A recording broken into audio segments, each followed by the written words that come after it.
Hi, Sasha. Hello. I missed you last week. Well, thank you. I missed you as well. Thank you. Did you have a nice Valentine's Day? Yeah, I mean, I don't really do anything, so I watched Clueless again. Clueless in Seattle? No. What's that movie in Seattle? I forget. Sleepless in Seattle. Sleepless. Mm-hmm. I'm clueless. It's okay. Yeah. So, speaking of things not doing, I was Denny was all fired up about this little accident out on 65. Mm-hmm. So that was kind of a little Valentine's Day thing. And what did you say? If you're going to pull your gun, at least pull over before you shoot. Yeah, don't. The fighting thing, and I mean, do you even honk your horn at anyone anymore? Oh, heck. I don't. The only time I ever do is if they have sat through like half of a green light. Yeah. Then I will, but otherwise, no. And I wish that car manufacturers would come up with different horn tones. Okay. Ones that you could, like, you would set it on neighborly. You know, doo-doo-doo-doo. You know, just to like a little, hey, just to wake them up. Get off your phone. The light's green now. And, and then the other one sounds like a train horn. Yeah. Right, but just something. Or even maybe it doesn't even have to be a horn. It could just be a loudspeaker. Hey, neighbor. Right. I actually think that'd be awesome to have like a little microphone or something in the car that connects to a speaker on top of the car. And then I can just drive around and like shout out whatever nonsense is in my head. Okay. And everyone will hear it. Okay. You're kind of taking it to the next level. Sasha, you got to be careful with that. And kind of seems like if I said what was in my head, then people would be shooting at me. So the idea that may be a is you not problem more than. Well, wait a minute. You just said that way I can just say what's in my head. That's what you said. Yeah, but I'm not going to be spiraling out offensive comments. Wow. What the heck type of driver are you? I have some self-control. Wow. Okay. Well, I guess. Wow. I guess that makes me feel like a bad person right now. Say, listen. No anyways, as a apology, I didn't mean to insult or anything. I do want to tell you and the rest of the crew here, I just realized I still have the cheese ball in my truck from Christmas, from our Christmas party. Okay. Good. And it's still good. It's been outside the I car. parked my truck is outside. Cold. It's like a my refrigerator. truck's like a refrigerator. And so I could bring it back in, and maybe I could even reshape it into a heart. For Valentine's Day. Oh. Okay. Would you be Pat, you be interested? I mean, I'll let you know. I would probably have to respectfully decline that offer. With Sasha. But That'd gag a maggot, buddy. What are you doing? Just do Clean out your truck. Just do the sniff test. I mean, that's for your socks, son.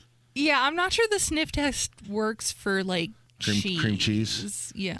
I think cheese lasts like a long time. I mean, forever. It's old already. You just knock the mold off of it. I mean, how about this? How about you do that and tell me if you have any sort of food poisoning in the following 48 hours. Okay, that's great. So this is one of those you do you things. I got it. Exactly. Yeah. And if you fine. don't get food poisoning, then maybe I'll reconsider. Wow. You're a lot of help. You're Thanks. the best, Sasha. Thanks, Sasha. No problem.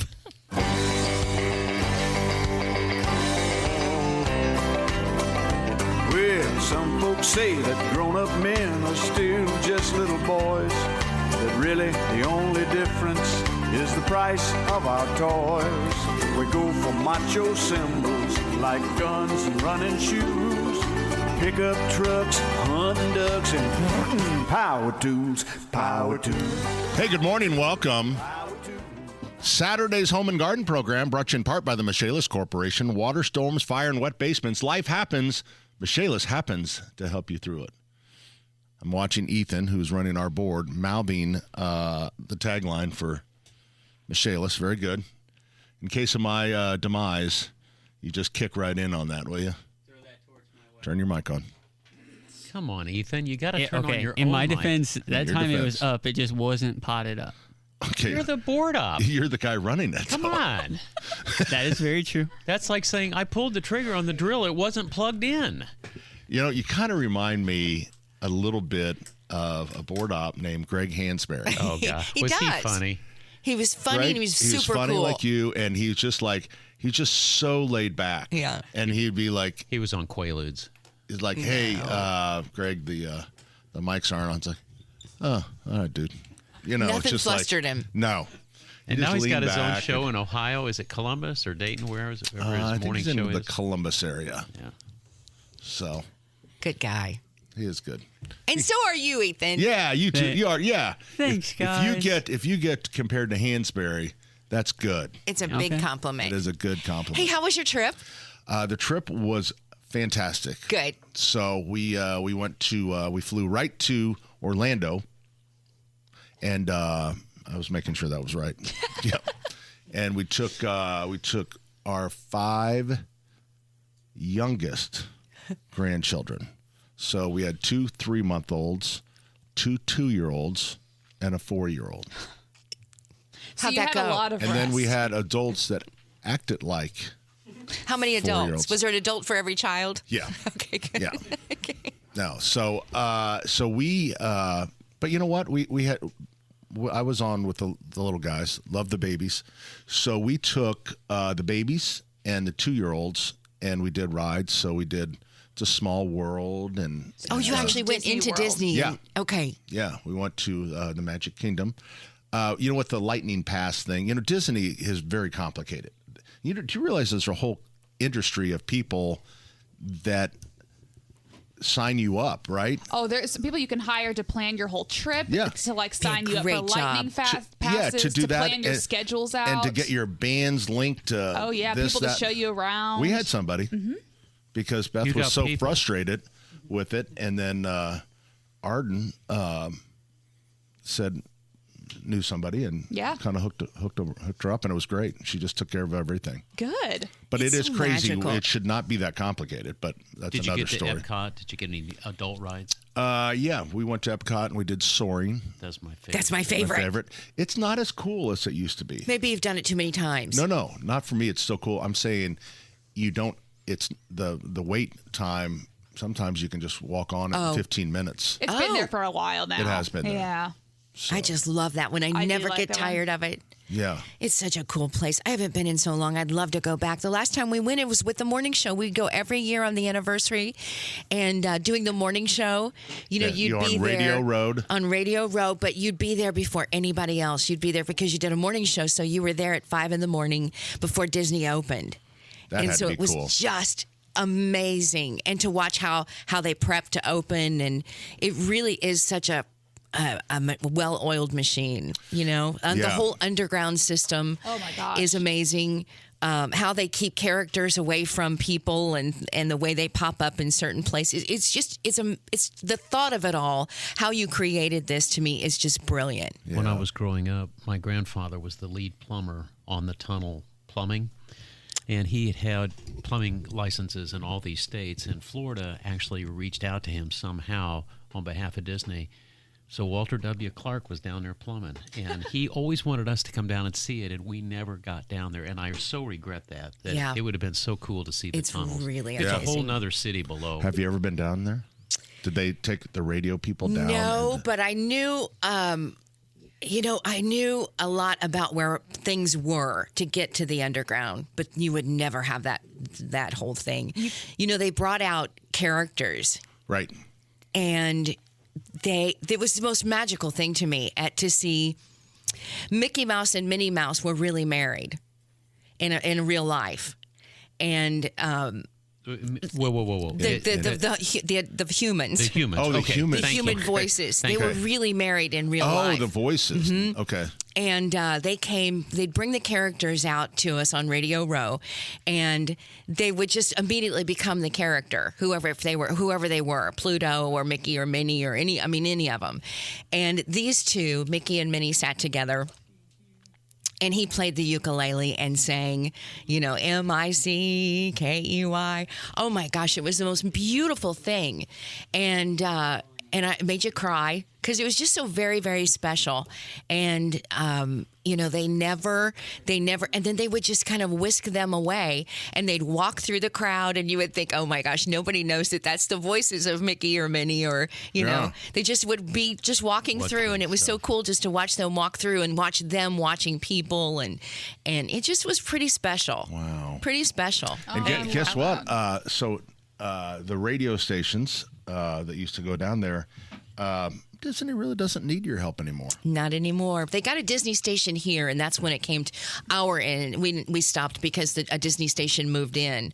So they didn't need us anymore. They went to their Disney station. Oh, okay. But here in Indiana, You think they still go down? This is a huge market for Disney World.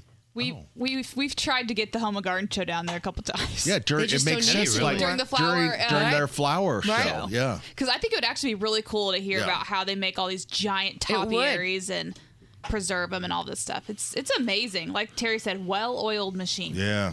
But if you're going, you gotta know what you're doing. Hey, my And text you got to me- know how much you're paying. Yeah. Yeah. I will How much say was that. oh no, don't. That's not. That's no, personal. don't. What's But- that? Hey, my Well, I was text thinking message- about she was when gonna we ask went you when how I was a much you kid. It was invested. $7 a ticket. I actually looked at them the other day Seven. because I was curious. Right now, if you go to Disney World, average of $100 to $200 for a day pass. a day pass. a day pass I think Beth said that we spent maybe $4,000 on tickets. for Disney. Yeah. See, they're still doing fine. Yeah. Yeah. Despite Doing all okay. of the And then you pay extra for the controversy. lightning passes and all the Oh, other yeah. I think stuff. that included, and the lightning passes are you almost have to have them. I mean, Yes. If you got a big family like you have, yeah. well, if not, you're going to stand. And 2-hour lines Right. and whatever. Especially if you're only there for a day or so. Yeah, the Maybe if you're lightning- there for like 10 days and you can. So the hang lightning out. pass, I think it's like $39 a park or something, and then you get to choose 4 things. Mm-hmm. And then once you do that, and then you can book another item. Right. Yeah, So you only they can were- pick so many at a time. Because we had 2-year-olds, we could not stand Yeah. in line, and so it was Right. It was pretty smooth. My text messages blew up on Thursday. How'd the birthday go? Everybody remembers Terry Stacy's Oh, birthday. it was incredible. And you know what? Thank you to all the Home and Garden, all of you that listen, because it was so sweet to go to. I think my mom said, "Have you seen the Home and Garden page?" And I did not. I had not. And she said, "Check it out." And I did. And Allison had posted pictures. Yeah, and there was a it was bazillion. really. Thank you all so much because it was fine, a fine birthday. all that, and everybody asks. She's No, 56. I'm really grateful for that. Yeah, I really am. 56. But birthdays, you just don't want to think about them anymore. Kind of, No. you just want to move along. Yeah. But I love the greetings, and that makes it all well worth Yeah. the day. That is Happy nice. birthday, girl. Thank you. Thank you very much. I had a Big Mac. And, sat on the bed and watched movies. It was a good day. Did you have the Big Mac? Did you actually bring the All beef McDonald's patty. bag right there in the Special bed? sauce, lettuce, Yep. cheese, pickles. Yeah. on. Yep, that was a big day. I haven't had a Big Mac Do in you a order while. it special, or did you I say a love Big Mac? I love them too. I love them so much. I've forgotten how much I love them. Hey, who was that on the show that somebody gave the tip where you can order a double cheeseburger and have them put the Big Mac sauce on it? Oh, I no, didn't know didn't I that. would Yeah. skirt the system a little bit. You I saw just it on ask social for it. media. Yeah, what's that? I saw it on social media. Is that what you saw? Okay. Yeah. That's cheating. but Hey, do that's you want my pretty treat since we're talking about food Yes, please. You keep. from the Boat Sport and Travel Show? Yeah. This is the most popular food. And when you go to the boat sport and travel show, you'd think that it's just about boats and skis and everything and travel. No, they have food, and it's on a really paper pretty plate. good. And it looks, what she's passing out looks like a Slim Jim, but Terry will tell you this is not a Slim Jim. No, but it's so good. But she's been carrying it around in her truck, Pat, just like you Do did we the eat cheese it and then ball. you tell us? Because that makes me nervous. No, eat it. You'll love it. I respect that, Pat. You went straight in for it. I think this is venison. That's what I Is said. venison? Yeah. That's what I said too. Venison, Slim Jim. Do you like it? Mm-hmm. Roadkill. Daggone it, Tara. Roadkill Did you really jerky. do that? It's for sale. It's Well, not like it's roadkill- it's turkey is not roadkill. Roadkill jerky, and it's wildly popular. Get it? And Wildly. they have a lot of. They've got camel, Should I alligator. swallow? It's still in my mouth. It's Tyree spit mine out. Yeah. It's got a little bit of a bite to it. It's very Who makes good. it? Who makes it? I can't remember. The highway department. A guy selling it out front. I don't know. Did you buy this from a guy in a We van? need to go to a break. No. Why did you do that to us? Because it's people love this. We need to go to break. Okay, well, So we don't even know what animal it is. all right, that's fine. It's just dead on the and road. you guys won't eat the cheese ball from Christmas? I and will. we're eating Oh, heck roadkill? no. If you know I didn't tell will. me beforehand, I would have. Heck on. Although you're willing to eat the cheese ball, but you're upset about the roadkill. Well, I mean, it tastes a little bit like a This tire. is fresh. This I'm is getting- fresh, I'm but getting it's got kind of some a- pepper to it here. I'm getting a Afterburn. rubbery taste, like Yeah. an automobile jerky. tire. A little bit of gasoline aftertaste. Yeah. Allison, Is that that's like a not little good. oil? No. I think it's. Ethan, what's wrong? Are you sick? Yeah, he's already sick. The facial reactions going on in the room are incredible. Oh, there is a right little now. peppery bite to it at the end. That's good, isn't it, Denny? 239-9393. We're coming right back. Terry. Shiver me timber. 93 WIBC.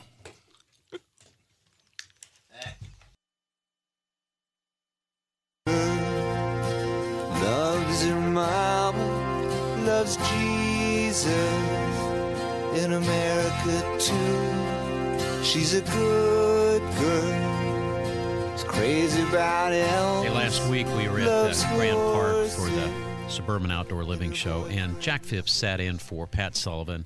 I miss Pat, but you know what? Jack, he's just an easygoing guy, Pat. I'm glad that he helps up at Allisonville, because what a nice guy. He's a good dude. Yep. You can a see nice guy. Jack also on Fox 59 Yeah. in the morning on occasion. I think they have him in once a month or once every couple months or something, depending on the season. Yeah. Does a great job. He does. He's just a nice guy.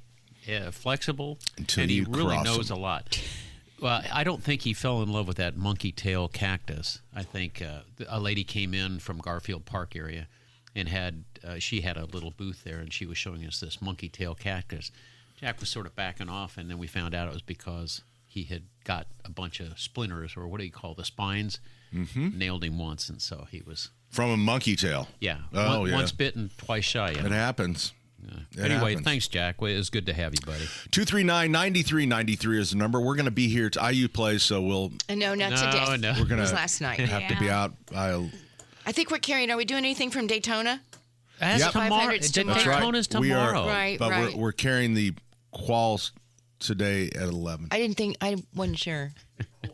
So we're only got Hey, since we're talking about Couple that, hours. what do you think of the Penske team? I looked at who they've got. They've got Austin Cindric, they got Joey Logano, and they got Chris Bisher. Is that a good team, Terry? The Penske group? Yes. Yes. Tell me who they are again. Joey Logano, Yeah. Austin Cindric, Yeah. and Chris Bisher. That's Chris quite the Bisher team. was not a name that I knew. Yeah, well, Did you go to that little 100-day kickoff yesterday, Tara? No, but I wish I would have. We're 99 days away now. Yeah. They brought in a whole bunch of milk bottles for the radio folks. Yeah. But I don't Pretty think it was cool. real milk. It said "do not drink" on top of it. Oh, but- did it? Roadkill milk. Yeah, probably roadkill. Yeah. I thought you were It's supposed probably in to their pull truck for the last. the yarn from the 100 center of days. the Yeah. It's not Yeah. working out. this game. So then we went down to Fort Myers, and I know, Terry, you vacation quite a bit Yes. in Fort Myers. Love it. And it's still recovering. You know, those hurricanes come, and you move on to the next one. Was Just it 2 years ago or 3 years ago? 2 years. So it'll be 3 years in September, I believe. Just like North Carolina. I mean, the all the spotlights on them, and boom, Then one's we off can to the move on next to the thing. next thing Yep. quickly. And I'm North told by- Carolina is really still suffering. I'm told by my buddies down there that it's hard to find an elevator that's working. Because the parts, I mean, everybody needs parts, and those parts aren't necessarily made here in the U.S., and so there's a lot of There's inoperative. we still don't have an elevator. You don't have one after 2 years? Nope. Yeah. That's pretty So- common, though, buddy. We're on the so it's so I tell the kids us we're all marching towards the steps. 48 steps, no more, no less. Wow, that's good for And them. they just start counting. You know, long after you're gone, they'll be doing that in their head. Yeah. So, but Fort Myers still, I mean, it's not like there's suffering going on, but it's just like, we had 11 restaurants within walking distance of our condo, And today there's 0. So you load everybody up in the rental car. Yep. Was the weather good, though? The weather was awesome. Oh, good. I mean, it was, in the matter of fact, almost warm for them. It was in the low 80s to mid 80s every day. Ooh, that's perfect. Great breeze. Wow. So I got they a don't question. worry about too much besides turtles and plastic straws. Is it turtle time? No. Almost. Those people are like communists Those are down crazy. there. Hey, Come what do you on. do when you rent a car? Can you rent a car seat? I mean, you had all those Yeah. babies. That you just rent a Yeah. car seat. Okay. Yeah. So yeah, they're nuts. They're absolutely they care more about turtles than old people. Old people are getting mowed down on the street because all the street lights are this like very soft amber to keep a turtle from. So I'm told that the mating season is like May to October, but the street lighting is 12 months. Oh. During World War So II. if you could see the 7-Eleven, it looks like a scene from a movie. It's just like glows amber because it's on the beach side, and it's just they're nuts. So my sister was building a condo, and the builder put in all the lighting, the turtle lighting. Well, they did the turtle lighting based on the state of Florida's regulations. Well, there's a different regulation for Fort Myers. Really? They had to rip it all out. All of it. These people are just out of Because control. that's the same thing. It's always like it's never good enough. They lose their power, these turtle people. Hey, let me change the subject. Just Wait, can I go to straws real quick? Okay. I mean, we're back to plastic straws. All of a sudden, and I don't know, because Trump's signed a thing for the government. Yep. No longer, plastic. But I don't know if people are just getting kind of, because I know Fort Myers still has a ban on plastic straw, but more and more places they were giving you the plastic straw. Wow. Oh, they didn't care. They didn't care anymore. Well, they were probably too, like, a lot of people complain about it because with the paper straws. They're awful. Yeah, it's they're almost terrible. like the end of like a sucker or something. Like Yeah. it's really mushy. I did have, when I was on my cruise, they had edible straws. So they look like paper straws, but they're made of sugar. Oh. So it was actually, Wow. those were actually kind of nice for like margaritas or stuff like that. Yeah. But paper straws, We have I a love favorite. turtles so much, but I can't. One There's gotta turtle. be another way. I just think that this is where social media is so bad. That one turtle that got the straw caught in its nose. You know what we're talking about. We all do.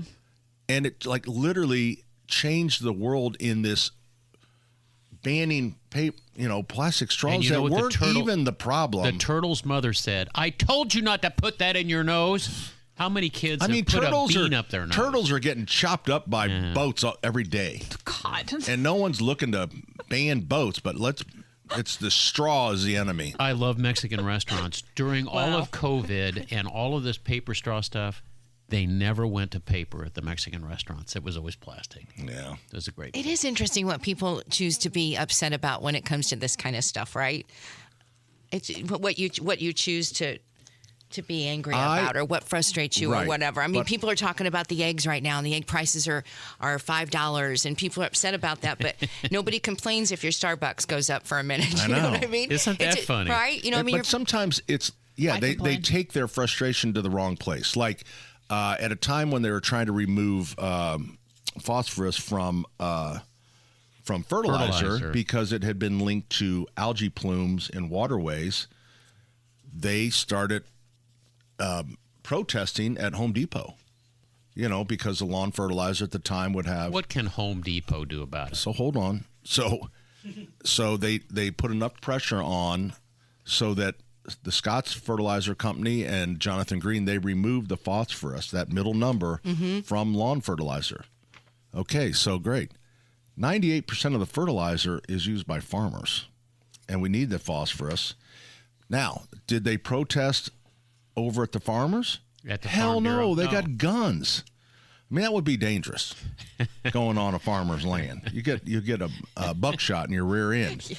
So they go after this symbolism of lawn fertilizer, and it's fine. I mean, it's fine unless, but like if you're trying to germinate grass seed, you got to make sure you get a starter fertilizer because the starter fertilizer still has phosphorus. Pat, it was like and the it's hotel. very important. Remember the hotel workers picketing you at Sullivan Hardware? Yeah. A lot of good it does. So- But it's very visible. Yeah. So it's like, just like the plastic straws. Do we have to break? Oh, my Yeah. God. Remind me to pick up on plastic. Oh, we're coming back with In the Weeds. We got the In the Weeds, and we got Remind me, I choices want when to come we back to this. The fertilizer. Okay. Or something. Yeah. Just say. You were on a roll. You were on a roll. It's on a roll. But remember, grass seed, get starter fertilizer. Don't just use regular lawn fertilizer. You need that phosphorus. Okay. See how I tied it into home and garden? Yeah. Rather than a political rant. Yes. Now we're talking about germinating seed, which is coming up. Okay. In the weeds. Yeah. I got to go. Rob Kendall just Coming turned right off back. his radio. 93 W.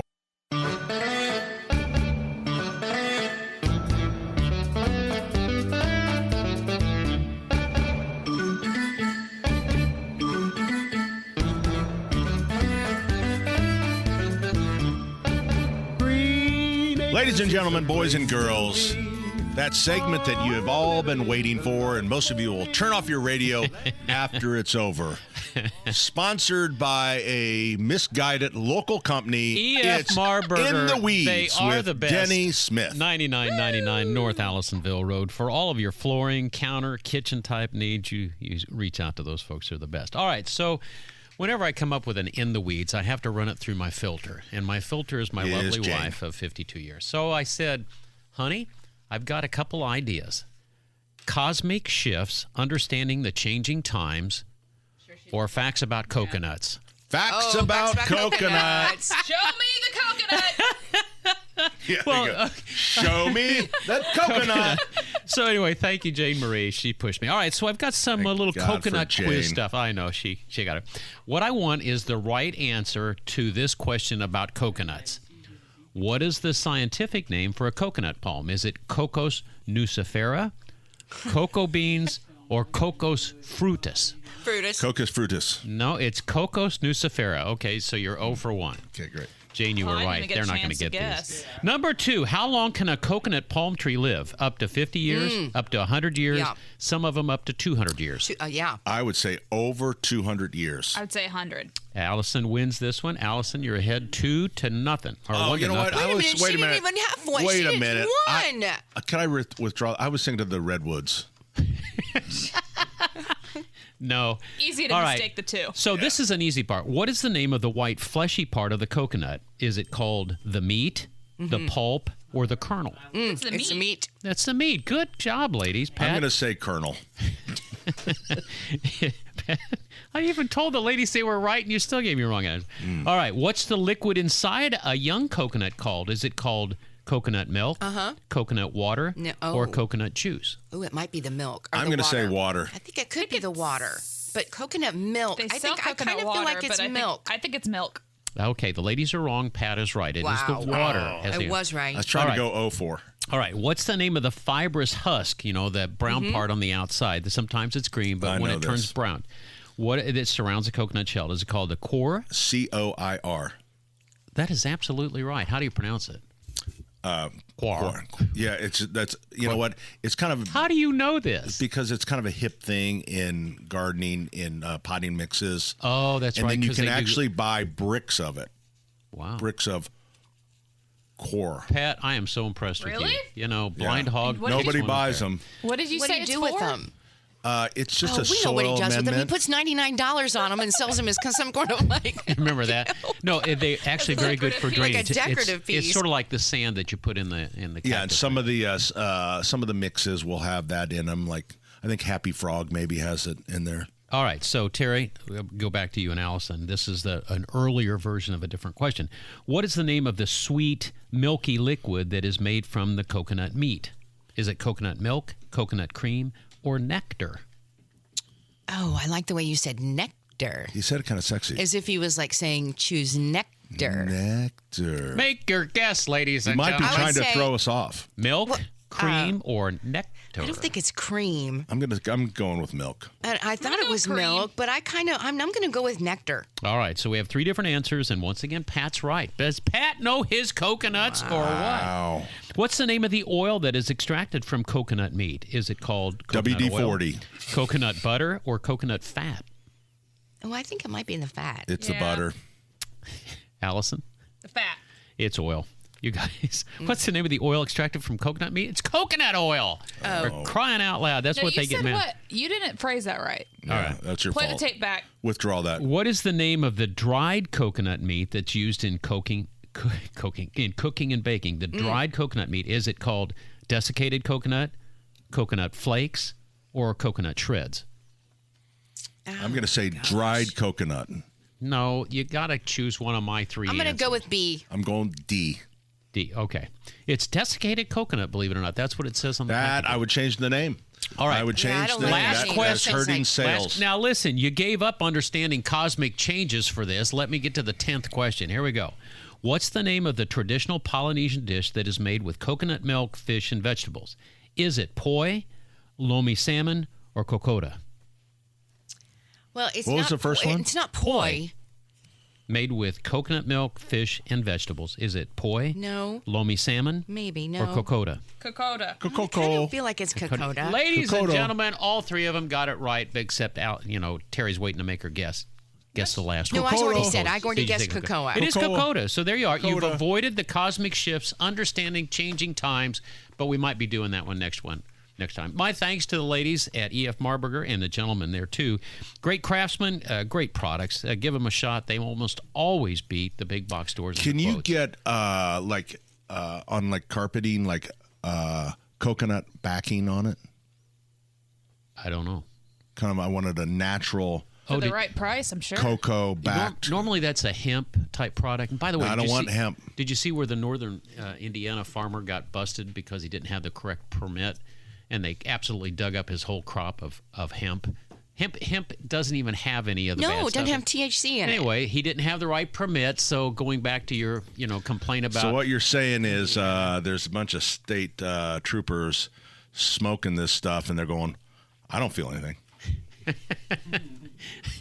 you didn't do I that, did see you? what You didn't do that. Yeah, we saw what you did, though. I don't feel it. I don't get this. All right, before we go to break, I want to tease the 10 o'clock hour. Old friend from Wish TV, a retired meteorologist, is going to join us here for the second hour, Pat. It ought to be a lot of fun. Randy. Oh, we're keeping a secret? Well, I was, but go ahead. Now that you said Randy. Okay, I'll throw people off. I'll say Travis. Randy Gregory. Randy Gray. Anyway, it'll be good to see him again. He's got some ideas for us. But Randy Ollis is going to join us in the 10 o'clock hour. Yeah. All right. So, are you done? Did you learn anything about coconuts? Probably too much. Pat, Yeah. you did better than I thought you would. You really What did well. inspired the coconut? Because the other Because choice was Jane- cosmic shift. Jane But thought why that was that the two cosmic shifts, choices? understanding changing times. I don't. Do you want? Okay. Do you want to know why? Do you want to get inside of his head? Just stop. Stay Yeah, quiet. I know. We need to I was listening to Stay Kenny quiet. Chesney. Here we go. And I was listening to Kenny Chesney. This is your Chesney. fault. Oh, boy. He was singing, a coconut song. So I thought, let's talk coconuts. We're coming right back with more 93 WIBC. Sorry. My name is Pat. My friend Denny is dancing Hey, boss. Don't to you the love this bump music. Terry Stacy and Allison are working on their 11:30 craft corner. Have you ever seen two women in a skein of yarn? They're pulling it. I've never seen a woman pull yarn from the outside. I always thought they pulled it from the inside. You know what I think the best way is? Whatever way they want to do it. That's correct. That's right. Ethan is behind our board today. Our number 239-9393. Do you have a question about the upcoming season, gardening? We'd love to start talking about that. Or any problems that you're having. You know, it was icy this morning. It was. That kind of caught me by surprise. I got right out of the truck and just about lost it. I slid once. In the car? Yeah, in the car, just a little bit. But yeah, it's because I think the combination of the rain and it's just so cold. Right. Well, I think the temperatures are going up, so hopefully it's gone now. But Yeah. but it was This like morning it was. yeah, but it was the that definition of the black ice. It was really That's why you send the dog out first. If she slips and slides on the driveway, then you know you got issues. wow. I would. Do you send the pug dog I or would. the I would. or the Frenchie Jenny, out there, Allison? I would never do that to my pet. My pet is like They a have member to of pee. the family. You're mocking us. I am not. You're mocking us. People that have animals and love them. No. Yes, you are. The way you're sitting, I the way would you're never moving your mouth. allow His a hand member of my gestures. family. I would go before my dog. Oh boy. Oh boy. When was what You are did you name your dog? Talk about thin ice. What was the name of your dog? Oh, you know what? We actually named him after a plumbing part. We called him Ballcock. Oh, for crying out loud. A toilet valve. He told me that he had named him Krusty Flapper, and now he's going back on it. No. Krusty got off the leash. Oh, So did not end well for Krusty. okay. It was devastating. 239-9393. So I brought some the Krispy Kreme. Yeah. These little Jelly Belly jelly beans. Krispy Kreme came out with their own flavors. Let's see, we got... It's pretty good. They are pretty good. So did you see the story in the news of the gal that jumped in the Krispy Kreme truck and took off? He was a delivery guy. And spilled all the donuts. And so it was some crackhead lady or something. And but donuts came out because the doors, I don't think the doors were latched. She took off and then the trays came out. And he had GPS, so they were able to track it. And the police and the reporter, I don't know if it's Fox or Channel 13, was standing there and said, and then and then all the donuts on the road, they were disposed of. And I'm like, oh yeah, you're eating them. Oh, you're yeah. definitely eating them because they were still in boxes. I bet you they're still still warm. The boxes, they're good. Yeah, Oh, they're my still gosh. fine. But I mean, he did the company line, and so yeah, these had to be disposed of. Oh. I'll run them by the dumpster, load them in to the That's funny. to the satellite truck. Yep. Oh my gosh. That's a great story. Yeah. That's a great story. Did you hear the other great story No. about the guy that got swollen, eaten by Yes, the I whale saw that. And spit back and out. spit back out? Yeah. How about It was that a one? humpback. It was two guys and they're kayaking, and then one of them. It just happened so fast. Yeah, Wait, there's it a did humpback happen so whale, and it fast. just opened its mouth, gulped him up, and then like a second later, he went and just Spit him back out. Spit him back out. Because apparently, because a whale's mouth or his swallow throat is only as big as like an arm. It's like that's as big as the hole is. Okay. So would it So when he fit? couldn't get it down, he spit it Just back spit it back out. He couldn't, but How about luckily that? didn't and crush my him knowledge and try of to. whales. Honestly, My Yeah. first I didn't know thought was that's why. like, imagine not tasting good enough for a whale. Oh, You know, that like would how ruin your day. devastating that would have been. do you think he was conscious when he was in the whale's so mouth? funny. Oh, well, yeah. it was just a second, and he didn't go down. He was Scared. just in the mouth, you know. Which, what- if you knew that you weren't going to go down and you spit out, you know you'd want to do it. I don't think in that moment I would. I want to do it. I think I'd take the ride. I'd take the ride. I'd take the ride, but You're on its tongue. I think it would How hurt. cool would it be you're on a whale's tongue? Yeah, but what if you were maybe the 100th human that the whale actually you were tasty? Ooh. Maybe it was your cologne. No, he still couldn't get you down his goozle, so he's going to spit you back out. Even if I So did you're make safe. it in. You don't know that he could crush you though, and then try to. That's big. Break you into- That's like a big open cavern you in think there. that's what happened to Jonah and the whale? Well, yeah. I mean, that was a different time. He didn't have a canoe. Yeah. This guy had a kayak, right? Kayak, and the kayak Yeah. came out, and he was still Came out. on He it. was, He was still on it. Just he just upside went for down. a ride. Yeah. What a story to tell. John joins us on the program. Hey, John. Good morning. How you guys doing? We're doing well. Thanks for calling. Good. Welcome back, Pat. Thank you. I know I've been missed. You have. You've been missed. Yeah, right. Okay. Okay, the question is this. Our yard is relatively green, and late fall, early winter, there's these patches of white. or really light colored grass, and it's real like weedy. Okay. I don't know what that is, or I don't know how to get rid of it. So it's probably one of two things. It's either Nimblewill, which is shows up right now, which will be really white, and it tends to spread pretty quickly, or it's zoysia grass, and the zoysia grass will turn it turns early and goes. It just goes brown, and then it's really late to green back up in the spring. So it kind of sounds like the first one. Is it kind of spreading and it's kind of hangs above the? Yes, okay. Exactly. Yeah, that's nimble. So I don't know what to do I don't know how to get rid of it. Well, here's the thing about Nimblewill. You can there is a selective control that's expensive, but it works. The problem is everyone complains about Nimblewill until it greens up and you start cutting your grass, and then nobody says anything about it again. But you can't use the control until it greens up. So you can't spray it right now. As soon as it greens up, you spray it with a chemical called Denny? Tenacity. Good job, Denny. And it costs it's highly concentrated. It costs about $70 to $80, $90 a bottle for 8 ounces, but you literally could probably do the whole neighborhood because it's like, an eyedropper in a gallon. But you spray that 4 times at about 2-week intervals, and that generally will take care of it. I used it for bent grass, and it did a really good job. Okay, sounds great. Okay? Tenacity, okay, thanks a lot. or just let it green up and start cutting, and then you'll forget about it.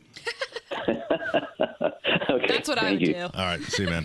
I probably will. Thanks. Right. Hey, thanks for the call. Our number 239-9393. Next half hour, we have a special guest. He brought donuts. Randy Gregory. Hey, it's Lofton. It's Lofton now. Randy Lofton. Yeah. So we'll be visiting with Randy. And then we also have Craft Corner that Randy, you there? Hello. Hey. Hey, I'm here, yes. What's up? Beautiful day outside. Oh, yeah. Is it we only have 9 seconds, okay. so I guess we'll visit with you later. You look great, though. All right, hour number 2 is coming up right after this, 93 WIBC.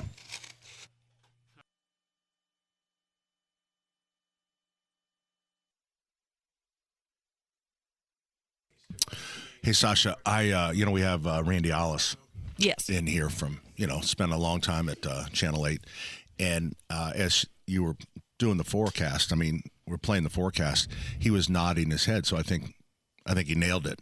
Okay. Yeah. It's good to know. I'll take that. Yeah. Yeah. He's a tough sensei, though. It's bad when they look down at their shoes and just shake their head. These young meteorologists. He pulls out that pointer and he'll smack it across the knuckles. To be fair, I get my weather reports from Wish because I am not a meteorologist. Oh, well, I know you do. Who was a meteorologist? Do you know, Randy, who that was? He wasn't listening. Channel 8. Wait, what time of the day? Right now, they just played it. Oh, thanks for listening.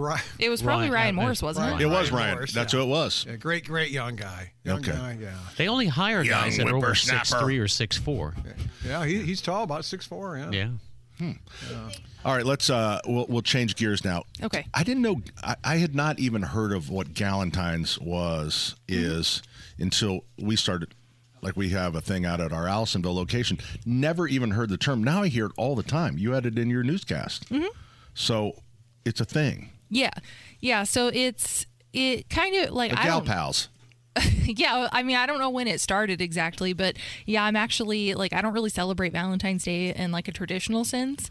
But tomorrow I'll have a Galentine's get together with my friends. The gal pals. Yeah, so we basically just hang out and watch rom-coms and I don't know what that is. What's a rom-com? A romantic comedy. It's a genre of movie. Oh. Okay, Pat doesn't know what that is for sure. Something in Seattle, the Clueless in Seattle. Sleepless in Seattle, and I'm not entirely, I feel that's not really a comedy. Oh, it's not? I feel it's... I think it's a rom-com. It's like kind of, I guess, but it's like a little more serious. Obviously, you don't find it a funny. romantic comedy like. She's got her standards. Thank you. Oh wait, Something About Mary. Yes, That's a good one. That's a good one. I love that movie. What about When Harry Met Sally? Oh, I love When Harry Met Sally. Yeah. So good. So good. I feel like that movie just like embodies fall, like the season. It's Sasha, you're getting in the weeds. That's my department at 9:30. No, that I agree. I agree with Sasha. Thank you. Sasha, thank you very much. No problem. Yeah.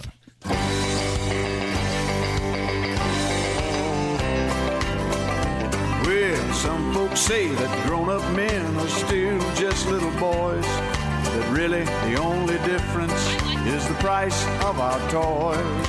We go for macho symbols like guns and running shoes, pickup trucks, hunting ducks, and power tools. Hey, good morning. Welcome. Saturday's Home and Garden program brought to you in part by the Michaelis Corporation. Water storms, fire, and wet basements. Life happens. Michaelis happens to help you through it. IU plays early, so we... Will you quit it? They played last night. Well, they should play again. So we may have to leave early. Not today. Okay. Even when we were talking earlier, I was hoping something was happening in Daytona. You got all of last week off. We'll be... What are you griping about? Well, I'm feeling It's a like little a guy sick. comes back from vacation and says, when do I get some time off around here? Yeah. I'm just a little under the weather, you know. Oh. So, listen, we have a very special guest. Yes. If you know Bob Gregory and Kevin Gregory. This is their brother. This is their brother. The brother of was Kevin. Got kicked out of the family. Well, this is Chuck Laughlin's other brother. His At least adoptive, he's got hair. his adoptive parents, the Allises. Randy Allis. Hi, Randy. Just keep going, guys. I'll take it. I'm used to it. Go ahead.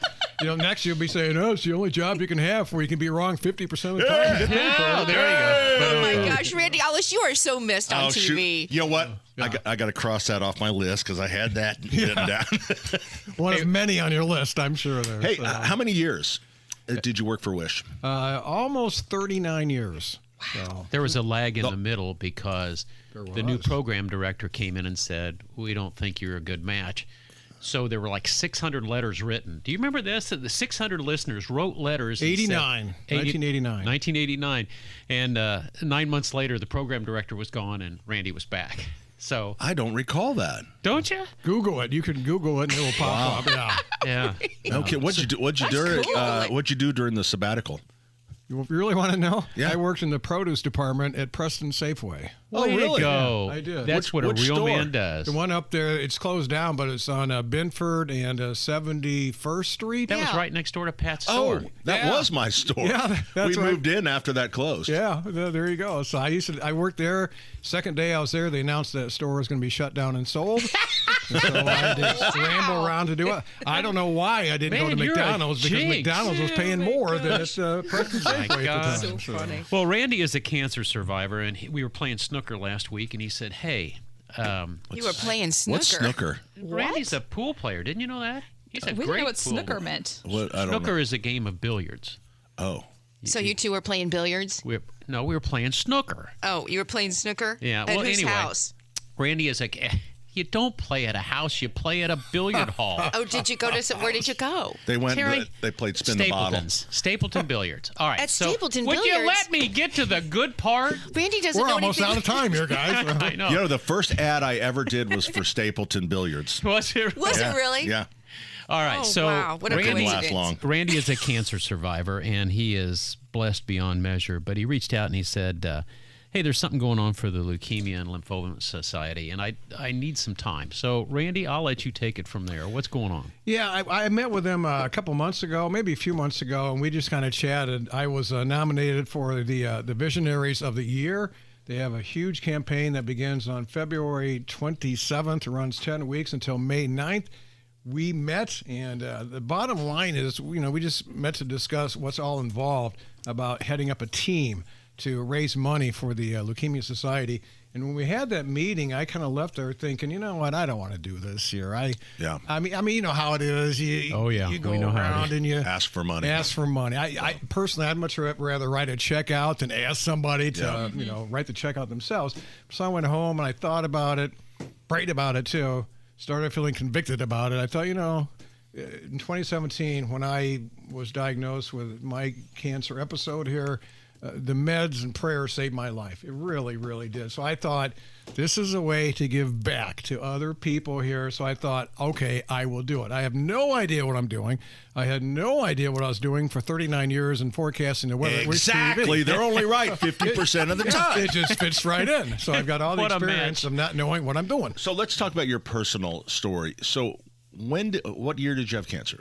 It was 2017. 2017. And what type of lymphoma? Large B-cell diffuse non-Hodgkin's lymphoma cancer, a big knot right in my neck here. The viewers saw it on TV. You know what? I was just going to ask, that happens so much. People will get in contact with, the same thing happened on the guy that does flipping houses. And somebody noticed something in his neck. Yeah. Well, this was huge. I mean, he came on, boom, just like that. And really, a viewer actually... Well, I saw it before the viewers did, but what the weird thing... That made you think... It was on this side right here, so whenever I did the weather, I'd always turn this way, so no matter how much makeup I put on to cover it up, they're going to see it. Pat does that in radio. He turns the other way when he doesn't want us to see. It's hickey. So how quickly was it diagnosed? Very quickly. We went in... 2017, the beginning of the year, I had emergency gallbladder surgery, had to take the gallbladder out, no big deal.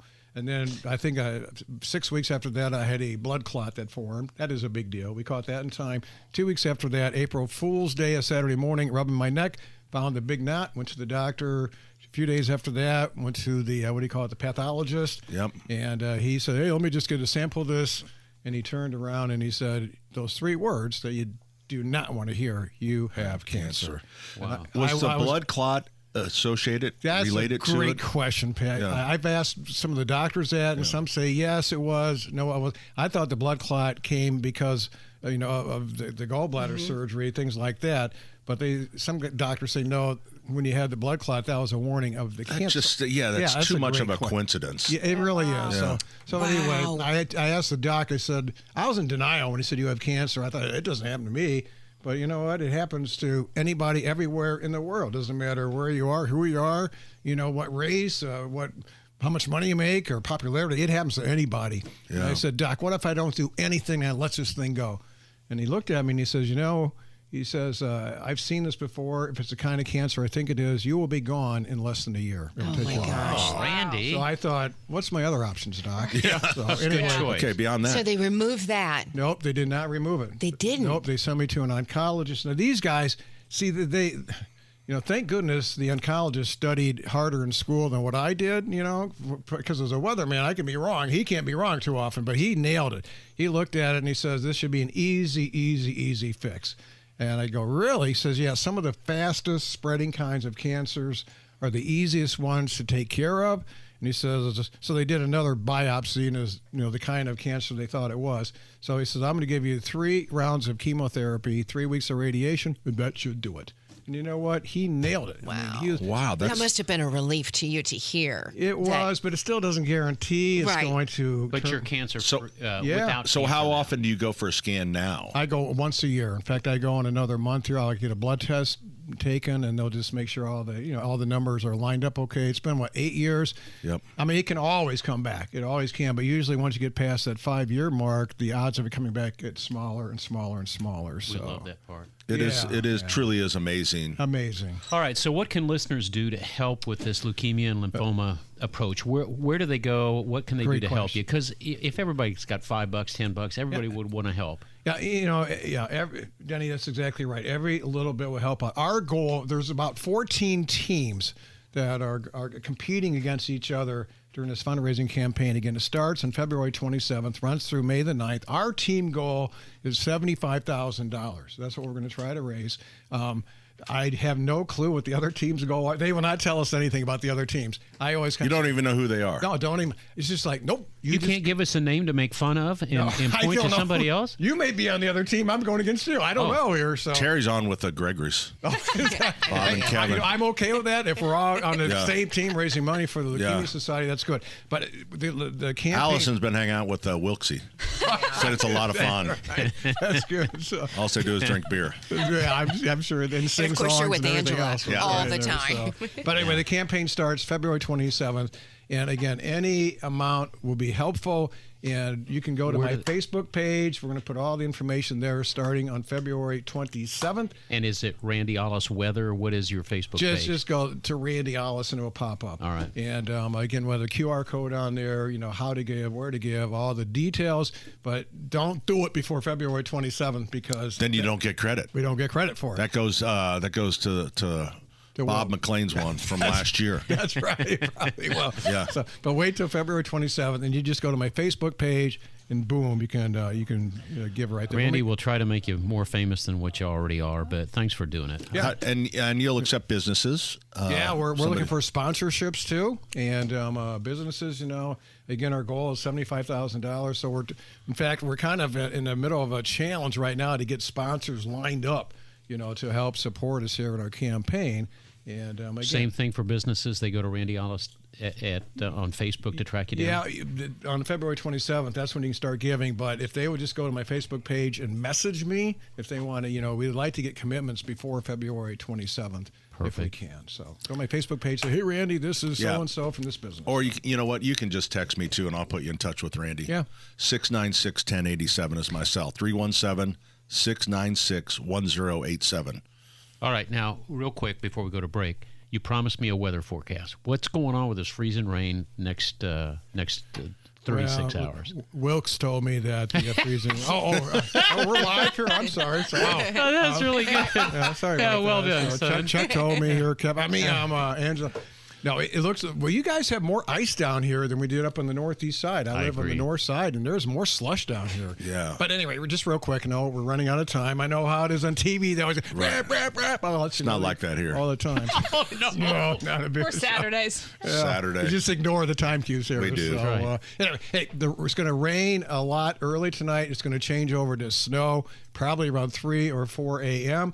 We're going to get a burst of snow for several hours. I think by 7 a.m. tomorrow, about 1 to 2 inches of snow with maybe another inch or so. Stop talking, Randy. So 2 to 3 inches. will the ground be obviously cold enough? Great question. To stick? It could be. I think initially it's going to stick on the grassy areas and the rooftops. The roads will be wet, but as we drop through into the 20s during tomorrow morning, it will start sticking to the roads. Yeah. But most of the accumulation. Great question, Pat. You've been around the block a few times here. Thank you very much, Dad. Yeah. Do you remember when we had Randy on the phone, we were asking him questions once, and he says, I don't know, I'm going to get in the car and drive to Kokomo. I remember that. He got on That's 31 right. and drove up to Kokomo. I do storm chasing. I still, I'm 69 years old, and I never met a storm I didn't like. Oh, So you are don't you look chasing? a day over 68. Did you say 88? No, Randy, do you storm chase? I occasionally do. I'll be honest with you. I'm so busy in retirement. I don't have that much time. But, once the campaign is done for the Leukemia Society, that will free up some time. But I'm still doing speaking engagements and other things. And then you still get your job over at the produce over at I do. Kroger. That's right. Right. Or McDonald's, one of the two. Yeah. I'm going to go to both. All right, there, to put a so. bow on this, it's February 27th. Don't do anything till February 27th. Then track him down, Randy Ollis' Facebook page, and it'll be pretty good instructions from there. Or just text me 696-1087, and I will get you in contact with Randy. Randy, thanks for coming in. Thank you, brother. guys. Thanks, I appreciate Randy. it. You're a Thanks, good bunch. Randy. Yep. Thank you. All right. Joining us on the program is George Faber from Faber B Window. Hey, George.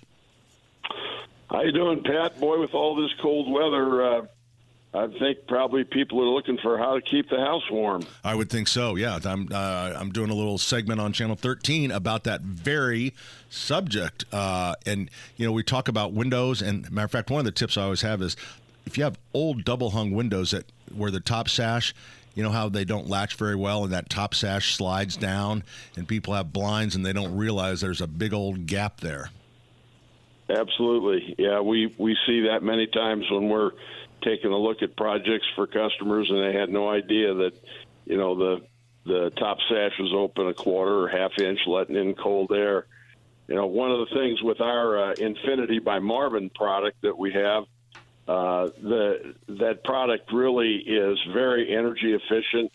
The glass we use is what's called I-89, and it's some of the most efficient glass on the market in terms of its insulating qualities. And it's just a quality product. But, any product is only as good as who's putting it in. And one of the things that we pride ourselves in is with our crews, who we have mostly all employees that work with us. Instead of some beat up pickup pulling in front of your house, we've got all of our own trucks and trailers to be able to transport the product and not damage it.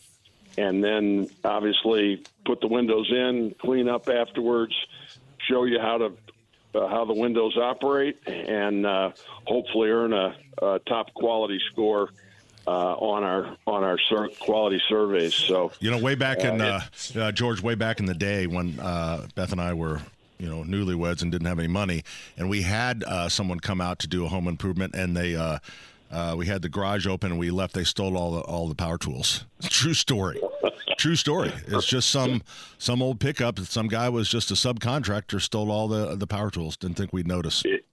Yeah, it's you got to be careful, obviously, of who you let in your home, and obviously we're licensed, bonded, insured, and all of our guys as employees, we're concerned making sure we do a quality job. And with the company being an ESOP, employee stock option plan, where all the employees are shareholders in the company, it's in everybody's best interest to do a quality job for our customer.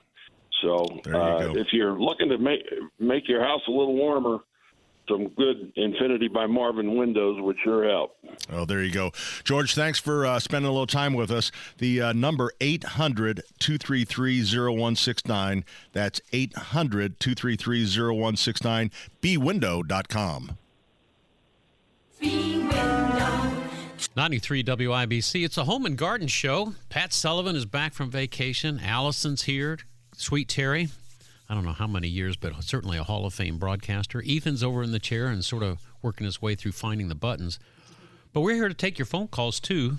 317-239-9393. Our thanks to Randy Ollis for stopping by to visit us. Don't forget that... I pledged some money from you and Jane. He said not to do it until the 27th. Well, I just pledged it. He's got the card. Oh, he's got the card? Yeah. Okay, that's cool. So he's going to call you for your credit card number. By the way, I got speaking of pledges, I got a love letter in the mail recently from the Alzheimer's Association. They're gearing up for the longest day. Oh, yeah. Yeah, so for your mama. Yeah, we got to find a way to defeat those pickleball people. Did the pickleball people? Oh, first it was the yeah. bridge ladies. Well, they're still a nuisance. But these pickleball, the whole pickleball racket. It's a thing. It is a thing. But you do Brand new one opens today, in fact. 24/7, I think it's called. In Pickleball Noblesville. was developed by an orthopedic surgeon. Yeah. What? It's just a play to get business. It's working. You're saying there's a lot of injuries? I know. There's a lot of injuries. Yeah, there is specific pickleball emergency rooms now. Are they going to rename it from tennis elbow They to already pickleball? have. Pickleball. Now there's pickleball shoes. There's everything. Pickleball is wildly popular because everybody can play. That's the thing is I know some guys who are in their 30s who are obsessed with it, and I know women who are in their 60s who are obsessed with it. It's for everybody. I mean, everybody can my play. sister and brother-in-law, and they have a same place in our condo thing, and they play every day. I mean, it's great for exercise, right? I mean, it has to be. Yeah.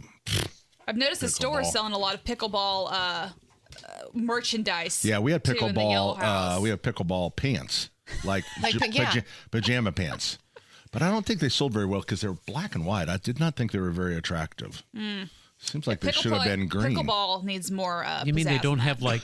like the women don't wear tennis skirts? They're pickleball outfit? Apparel, but you don't even have to have anything special for pickleball. Oh, no. You really don't. Shoes might be important because people are having more ankle problems and more knee problems. And elbows and wrists and falling. Has anyone in this room played pickleball? I've played pickleball. Do you like it? I love it. Okay. I really, really love it. I played with David, played with my brother-in-law, my sister. It's just fun. I mean, feel it really like is my fun. knees would just. You really not, because you can just kind of stand still if you want. Really? Yeah. Is it more like? Especially if you got a partner. Is and then it you more can like kind of stand tennis? still, and maybe you That's my reach kind over of- every once in a while, up to the left, to the left. I mean, maybe move up But a wait bit. a minute. Is it So- more like ping pong or more like tennis? It's both. It's kind of both. But okay, let's situation. the ball goes to the ground. Yeah. All right, how does it get back to your hand? It bounces. I mean, what if it's just laying on the ground? Oh, and you got to pick it up. Yeah, who does that? Well, you'd have to pick it up. Oh, well, hell, I can't do that. You can't pick it up? No. I bet you Well, could then hire you would not be My good on my knees? team. I mean, I'd have to like kind of roll down like into an army thing. I think you'd really like it. You could hire I really a ball boy do. or girl. I really do. I think you would really like it because it makes you laugh. Why are there always ambulances standing by? Well, you're not laughing some people then, but some people complain about the noise it makes. oh, we're Did you know? Yeah. we have a park That's the behind us, and tennis you hear players. The it. tennis players hate the noise. The noise, like in some of like the condo units where they've kind of you can only play at certain times. Yeah. Because it makes a louder sound. Like the ball hitting? Yeah. It's a makes louder different sound? and the Go paddle. ahead, Terry. Make the noise. Wait, it's No, it's more. I was it's told like a boink. So we're playing. Well, We're going back and forth. I think she's doing the ball bouncing and you're doing it hitting the paddle. I think So I think together it's a it's an good comp. incredible sound. Now there's an audio guy right there. We need to get to the recording can't turn his studio right mic away on, but- before Let's we do lose it. Yeah. Steve joins us on the program. Hi, Steve.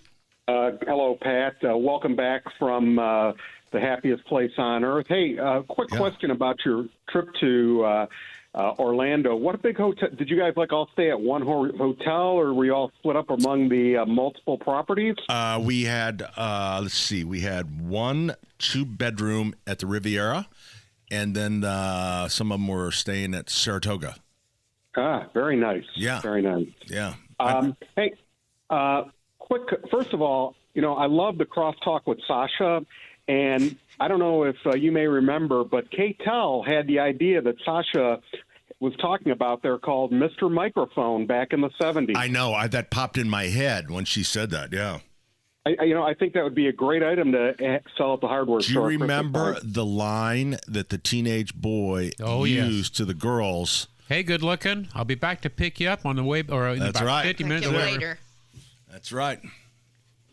So, hey, my question is, when do grilling classes start again, Pat?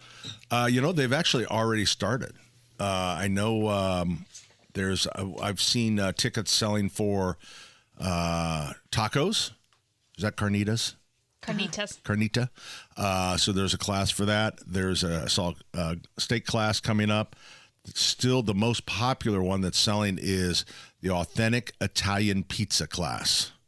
So they're every Thursday. I don't think there was one this week because of our Valentine's Day event.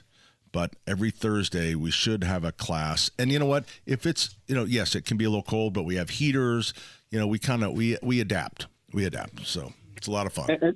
And Pat, are there any tickets left for tonight's Love Train experience? There is a few for the 7 or 7:30, or maybe a few for both. But last night was completely sold out.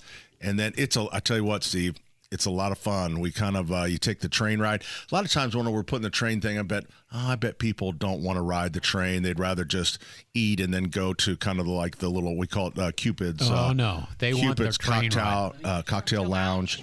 But no, everyone loves to ride the train. Now, do you have Don Cornelius in the background singing the song about Love Train? Oh, yeah. Yeah, boy. Yeah, actually, on board the train. Yep. All right, thank you, Steve. He's gone now. Oh, he's gone, just like that. he went to go get his tickets for the Love Train. Yeah. Maybe it did. We also have tickets Maybe he's playing pickleball. for Galentine's tomorrow. Oh, you're doing a Galentine's tomorrow. Yeah, Yeah, they What did are they brunch doing? at Allisonville. Allisonville. Yeah, it's It's today a and brunch tomorrow. with the girls.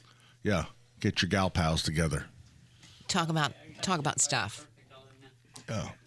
We also, the other thing that's coming up that will be here, and that has gotten wildly popular, is our St. Patrick's Day party.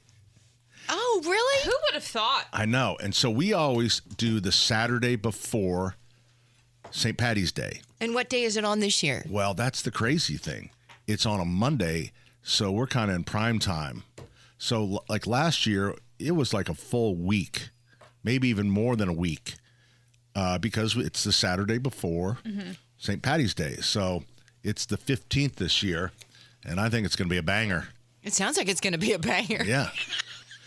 And that is a fundraiser for Seeds of Hope, Father Glenn O'Connor's place where they take care of. A matter of fact, they're going to join us as guests. I needed to tell Allison that. They're going to talk about what's going on at Seeds of Hope. Oh, great. They have a new medical clinic that is going to be opening very soon.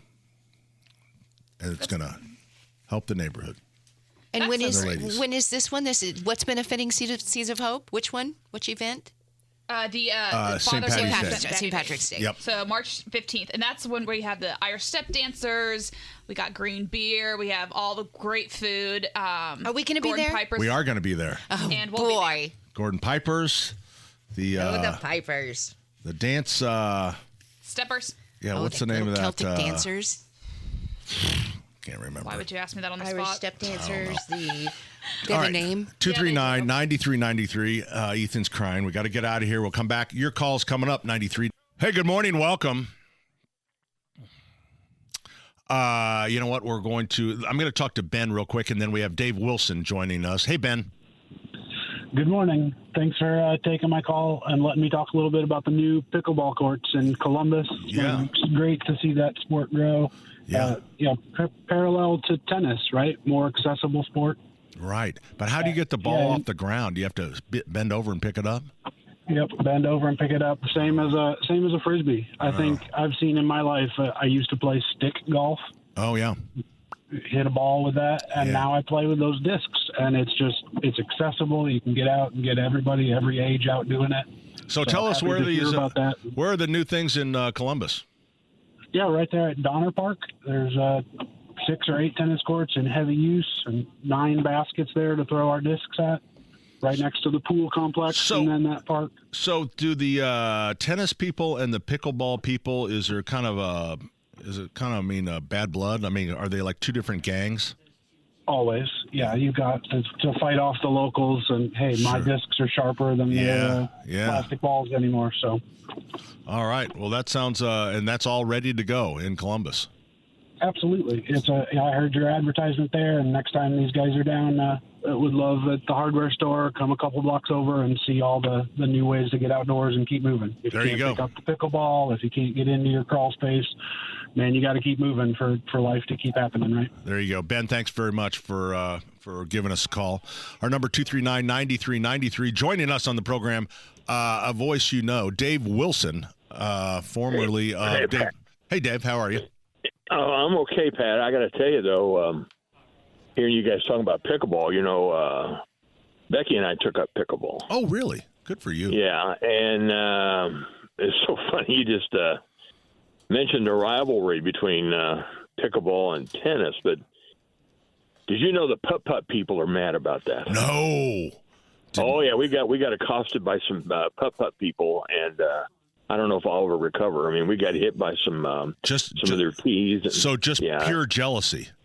Pure jealousy of the purity of pickleball. Oh, and these putt-putt people, I mean to tell you, those little pencils, they were jabbing us with those little pencils. Sharpest thing in the world. Yeah. Oh, my goodness. It was, it was a nightmare. But I think we've survived it. I don't know how long.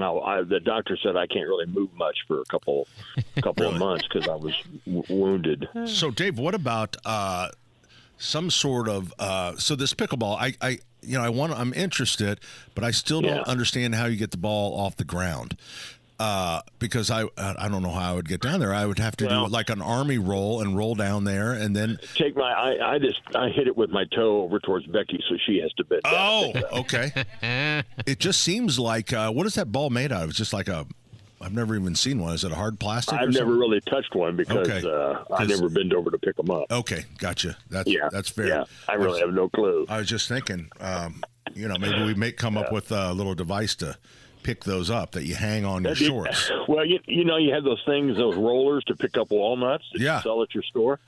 Yeah, that's a great idea. Now you have a pickleball wizard. Great idea. Yeah, I'm always thinking over here. Yeah. I'm always thinking. That's true. Here's another thing. Because when I listen to your show all the time and hear about home repair and you're doing stuff. You ever lived in a haunted house? Nope. No.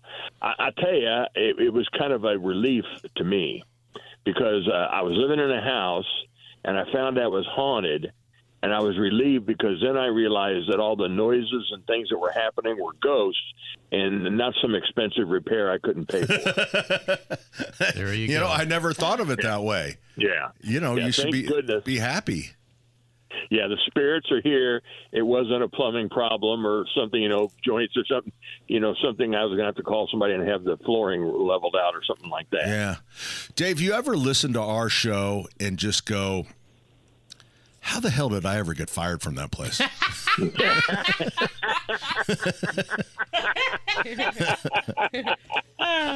Be honest. Boy, you just put that on the table, didn't you, Pat? Well, I mean, I just wondered how somebody like Dave would think he's listening, and Hey, well, there's a lot of things I hear, and I wonder how how I got fired from that place. But there's a lot of things that happened that I wonder that. But it happens, and I'm kind of relieved I'm not pushing that ball up the hill every day anymore. Right. Our secret is we're on Saturday morning, so They don't no one know knows. we're here. Yeah, that's right. They still think they have the what was the preacher on Sunday morning? God is just a prayer away. Yeah, with Bousman. Ed Bousman. Ed Bousman. Still playing for 12 years, but still show on with Ed. Yeah, every Sunday. The programmer thinks that they play on Saturday as well. The best of Ed Bousman. Well, the best. I've got that CD, by the way. Oh, do you? I thought it was an 8-track. Hey, I just want to let everybody know that we're back on the road again, Greg Hahn and I. Oh, no kidding. Love Greg Hahn. This coming Friday, we're going to be in beautiful Rushville, Indiana, at the Princess Theater. And Rushville was kind of the adopted home of Tony Stewart. Tony Stewart was from Columbus, Indiana, but Rushville kind of adopted him, and he did a lot of racing there. And for a long while, when he first hit the IRL, Tony was known as the Rushville Rocket. Yeah, that's right. That's right. Oh, so Tony's going to be there with you guys? No. Oh, no, it'll just be me. He was just and telling Greg you where Hahn. it was, Pat. Yeah, slinging the jokes. And then Saturday night, we'll be back down in Nashville, Indiana, at the beautiful Brown County Playhouse, and that's going to be a lot of fun. That's one of my favorite venues. Great people, and I'll tell you, if you haven't done it, you need to come down to Nashville. If you ever, oftentimes you go down in the fall or summer, you got to come down there this time of year. The restaurants are still open. There's still plenty of things to see in the shops. And then you come have a great show with Greg Hahn and I. It's going to be a tremendous time. If you have not seen Greg Hahn, you really owe it to yourself. Oh, my. Take your anxiety medicine before you go. Yeah. One of my favorite new jokes of his is he says, this girl said to me, she goes, "You're immature and delusional." And I said, "That's no way to talk to Batman." Oh, Dave. Oh, boy. That's a good one. Yeah. So next weekend you're getting paid by the mile. Oh. Yeah. Well, that's okay. That's all right. Traveling is what you do as a comic. You move around. An agent told me years ago, he said, "Dave, I don't pay you to perform. You perform because you enjoy it. I pay you to travel and to wait." Hey, Dave, can you wait? Can you hold? Do you want to hold through this break, or do you want to? We kind of went way over. Well, I'm actually, unfortunately, I've been surrounded by a lot of death here lately. I hate to bring that down, but I'm at another funeral. Oh, okay. And so, yeah. So I need to step inside. But thanks a lot. And again, Santa's Pit Stop Christmas Shop is doing great. And we're gearing up for the spring with a lot of racing stuff, and we got a lot of black and white stuff, and then Indiana souvenirs. So stop by and see us on Main Street. And some cool autographs, by the way, too. There you go. Coming back, 93 WIBC. All right, Pat, what's the name of this group? The Monkees. Close. It was Steppenwolf. What was the name of the movie? Wolfman Jack. Easy Rider. 2 for 2, Pat. Okay. Who starred in Easy Rider? A young Robert Redford. I like it. No, wait, I do know. He had a sister that was famous as well. Mm-hmm. She married Cassidy? No. That's Butch Cassidy. You're thinking of the Sundance Kid, right? No. Give me a hint. No. Hey, let's talk to Fulton. Here we are at the top of the hour, and we got a little bit of a break here. So. Hey, Fulton. Good morning. How are you guys? We're doing good, man. Your voice sounds strong. Yes, it does. You must be excited. Heading to with my girlfriend for Valentine's Day for our date today. Oh, what are you doing? A little brunch? Well, we're going to go see the new movie Mufasa. Mufasa. Oh, that's the Lion King. Lion King from a different point of view. Yep. So, what theater are you going to? I think it's called Flicks Movie. Thing in Fishers, I think. Yeah, can you get food there too? I can get food there. Yeah, that's a good one. You know what? My mom used to always say when I went to a movie theater with my girl, leave room for the Holy Spirit. Did she really say that? Oh, boy. That's right. So leave room for the Holy Spirit. Hakuna Matata. What's your girlfriend's name? Caitlin. Caitlin. Yep. Caitlin Clark? No. Caitlin Dunn, actually. Dunn. All right. Well, you have a great time, all right? Yeah, and don't forget, did you guys listen to the JMV takeover last Saturday? No, Allison was trying to get the cut for me. I listened. Allison, come on. I listened, Fulton, but I fell asleep. I'm sorry. That's okay. I was on the show on Wednesday, and I talked to John about singing on stage with Earth, Wind, Fire. Oh, singing on stage with Earth, Wind, and Fire. So has John allowed you to do a little singing on the JMV takeover yet? Not yet, but I will tonight. Keep working on them. You're going to bring the ukulele. I sure will. You got it, man. We'll be listening. Sounds good. All right, see you guys tonight at 7 p.m. All right. And he starts at 6. There you go. Remember, leave room for the Holy Spirit. He's the promo guy for JMV The Takeover on 107.5 or 105.7. No kidding. That's great. All right. Well, hour number 3. This has been IU. We only have one more hour because you. No, quit that.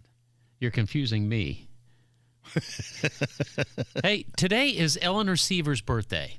Oh, really? Is she still working part-time, or is she fully retired now? Fully retired. Eleanor Seaver worked at Sullivan Hardware and Garden on 71st and Keystone forever. Best personality ever, and just a great one. So happy birthday, Eleanor. Yes. Happy birthday, Eleanor. Okay, so I'm looking at all the things we have yet to we have to come back to. Allison's got you on a tight budget there. You got to get them all done. We got to get back to straws and sea turtles. Edge of my seat. Edge of your seat.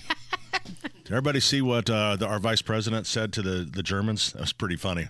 We'll go through that as well. Coming right back. This line. That's a famous line right there. Hey, good looking. Okay. Mr. Microphone, 1978. I kind of love that. Yeah. Yeah. So just something to think about. I think it could be used for nefarious purposes, but I do find it was pretty fun. Rather inventive. We all had Mr. Microphone. Yeah. We did. That's how we got started in radio. Yeah. Got started with Mr. Microphone. Denny and I had a show. No, my brother-in-law always used to say, the big boss time, it's 6:45. You know, everybody would do that. There you go. Yeah. All right. Thanks, Sasha. Thank you. Wow.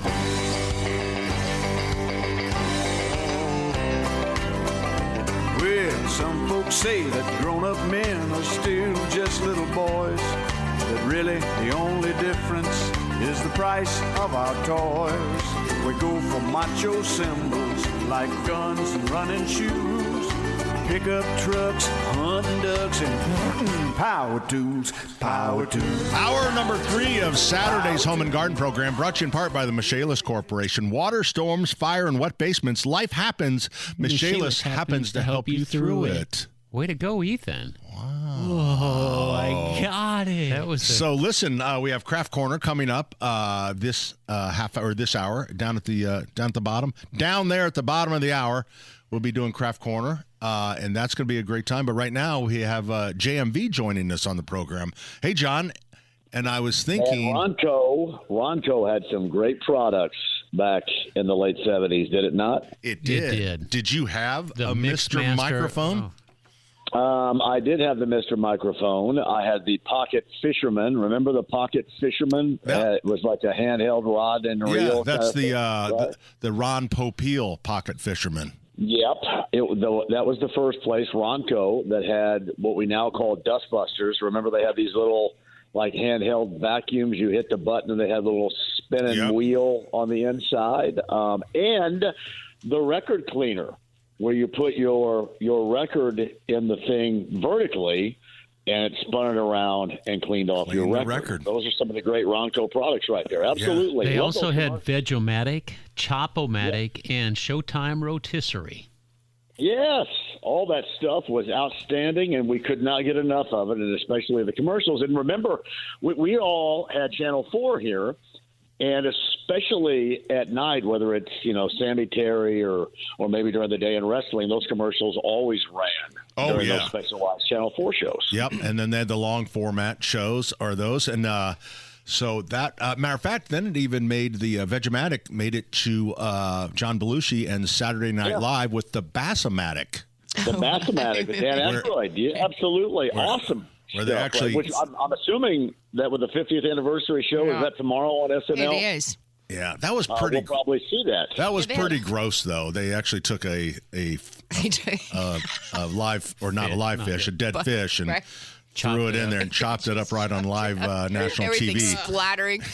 Oh, man. The Bass-O-Matic. Yeah. Those, they also did the buttoneer, and the buttoneer was... And the bedazzle. No, the bedazzler wasn't. Was different, but they would go through, and now they use those same things that the buttoneer used to put on price tags onto clothes, because they've got a spike through and a tab on the other end, and you can't tear them off. Also, the buttoneer did like rhinestones, was it not? Because that was a time. That's what Terry said, but I think it was a different company. That I think was the buttoneer, or no, that was the bedazzler. The bedazzler. Yeah, which is making a comeback. Oh yeah. But also, it wasn't there. Was K-Tel? Was it involved with Ronco, or was that two separate things? I think I'd have to look it up, Terry, but I think they had a little overlap company-wise there, which was outstanding. And they made the record albums. That was K-Tel, was albums. Yeah. Okay. And then they merged with the people from the Easy Bake Oven. Yes, exactly. K-Tel had great compilation albums. I mean, great, like Dance Machine. And that's right. Great stuff like that. K-Tel. Did any of you ever buy the? I did, and that's what made me think of it. Was you would become a member of a record club? Oh my God! And then they would send you cassettes or whatever you were into. It was the if gift it was that you 8 tracks could not or turn off. You couldn't. Once you started, you couldn't. They would send you 10 new things. But up front, you got to pick you got 10 or 12 things for $5. For $5, and then you got one a month for the rest of your life. John, I did that for the Time Life photography series. They were all yellow books, Time Life, and they were maybe a quarter of an inch thick. There must have been 30 volumes. Jane kept asking, "When are you? How many more?" You did that when you were an adult. Oh, I know. God, the books just kept coming. That is some great stuff. And as we got further in the 80s, remember one of the most famous compilation albums was Freedom Rock. Remember the two hippies sitting in front of the VW bus? Hey, is that Freedom Rock? Well, turn it up, man. That's I don't remember that. Dude. The 80s, I was rearing children then, so I don't remember the 80s. But still getting those albums, getting those cassettes once a month. I still have a lot of those K-Tel albums somewhere around. Like Dance Machine was disco. That's cool. I have Rock 80. Had Gary Newman in Cars as a highlight to it as well. Heartbreaker by Pat Benatar. I can remember a lot of the songs on these albums too. Great stuff. Do you still have them? Do you still have any of them? Yeah, I do have them somewhere around here. Yeah, I do. Did you save all your albums? What's that? Did you save all of your albums? No, you know what? I did not have a high volume of albums. My mom did, and we still have a lot of those. Yeah. But I made that transition kind of into cassette tapes at the time too. Yeah, it's weird. I think I grew up at a time to where there was this kind of eclectic mixture of albums, 8 tracks, and then cassette tapes, and they evolved into CDs around 1988. 89 or so, and you kind of made the transition from that. So, in high school, it was all pretty much cassettes by then. Yeah. a lot of crossover, and I got a lot of different. Like I give you a great example. We have Tapestry from Carole King. Carole King, right? Everybody had that iconic album. That's on 8-track.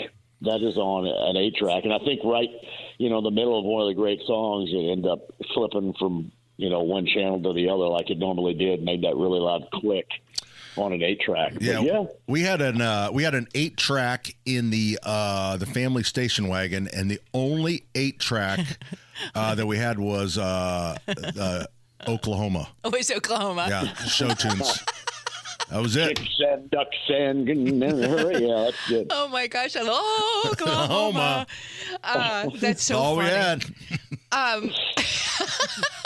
You said you have your mom's stuff. I've got a lot of my parents' albums too. What do you have? Does something come to mind? Like I have the Letterman, Perry Como, Dean Martin, the Letterman. My grandmother had a collection of Freddie Fender and Jim Reeves, all the like 50s and 60s and into the 70s country music artists. Remember, Farron Young was another one from the 60s and country that was really popular with my grandmother. My grandparents worked at RCA, so they would get, a lot of these albums just by working at RCA.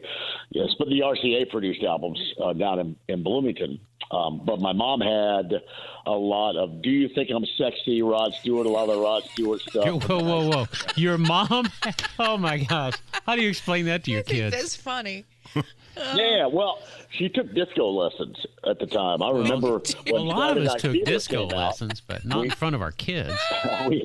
We had that, and she was taking disco lessons. Disco was a big deal. The Bee Gees were on absolutely everything. Yeah. I mean, Barry Gibb had his hands on everything from basically 1976 until 1981. Basically everything. So good. So good. Love those years. There you go. Wow. Well, you still on for tonight, John? I am still on tonight. You want some Barry Gibb tonight? No, I don't want Barry Gibb. If you got any Andy Gibb. I know he just had a couple songs, but I always loved him. Shadow Dancing. He beat them in 1978, I think it was. He had the number one song, I think, for the year. Is that right? And he beat out. It's funny. There's like a Gibb in almost every top 10 slot in 1978 because you had, the Bee Gees had Staying Alive and Night Fever and More Than a Woman, and Andy Gibb had Shadow Dancing and How Deep Is Your Love. It was like stacked. And then is there only who's left? Was with Barry Gibb, and her song "Emotion" was also in the top 10. It was basically all Bee Gees that year. John, how many Bee Gees are left? I know Barry is left. Is he it, or is there one of the twins? No, one. Robin and Maurice. The other one. Is it Maurice Gibb? Maurice. Well, I think his name's Morris, but it looks like Maurice. Yeah. They're gone. Barry is the only one remaining. Wow. All the Gibbs. What a tragedy for all those to be gone. Yeah. All right, John, if I call you tonight, I'm going to request a Sawyer Brown. Is that too old, too young? Sawyer, what was that, 80s? Some Girls Do by Sawyer Brown. I might try to call you in tonight. Brown. I was hoping, Denny, you would go with some Ronnie Millsap for us tonight. Why can't you go with There's a Stranger in My House or Smoky Mountain Rain? Are you old enough to remember Roger Krager? Now, he was a Jimmy Buffett guy. Roger Krager sang a lot of beach-type songs, but he has one Swinging from the Chandeliers. It's a drinking song, and it's really pretty good, John. Ronnie Millsap, I love any of the early 80s crossover country, Juice Newton, Alabama, Oak Ridge Boys, Eddie Rabbit. You can't go wrong with any of that stuff. No, that's good for you. I'll call and request a little bit of the Mills Brothers. Yeah, why don't you do that? Bring the show to a screeching halt. Yeah, we don't really need to talk about it because Fulton already did the promo for your show earlier. Hey, did you guys hear? Did he tell you this? Fulton tells me that the producers for the tour of Earth, Wind, and Fire got a hold of him, and they're going to bring him on stage with his ukulele. That's what they and let him he play told along us that. with September when they're here at Everwise downtown in July. No way. I can't believe it. I guess right? I did not catch that Me from either. him. He told us a couple weeks He ago. told me on the air, and I about fell out of my chair this week. How cool is that? That is that's cool. what Persistence pays. That's Yeah. amazing. Persistence pays. Yep. I love Earth, Wind, and Fire. All right, John, tonight, B105.7, 6 o'clock.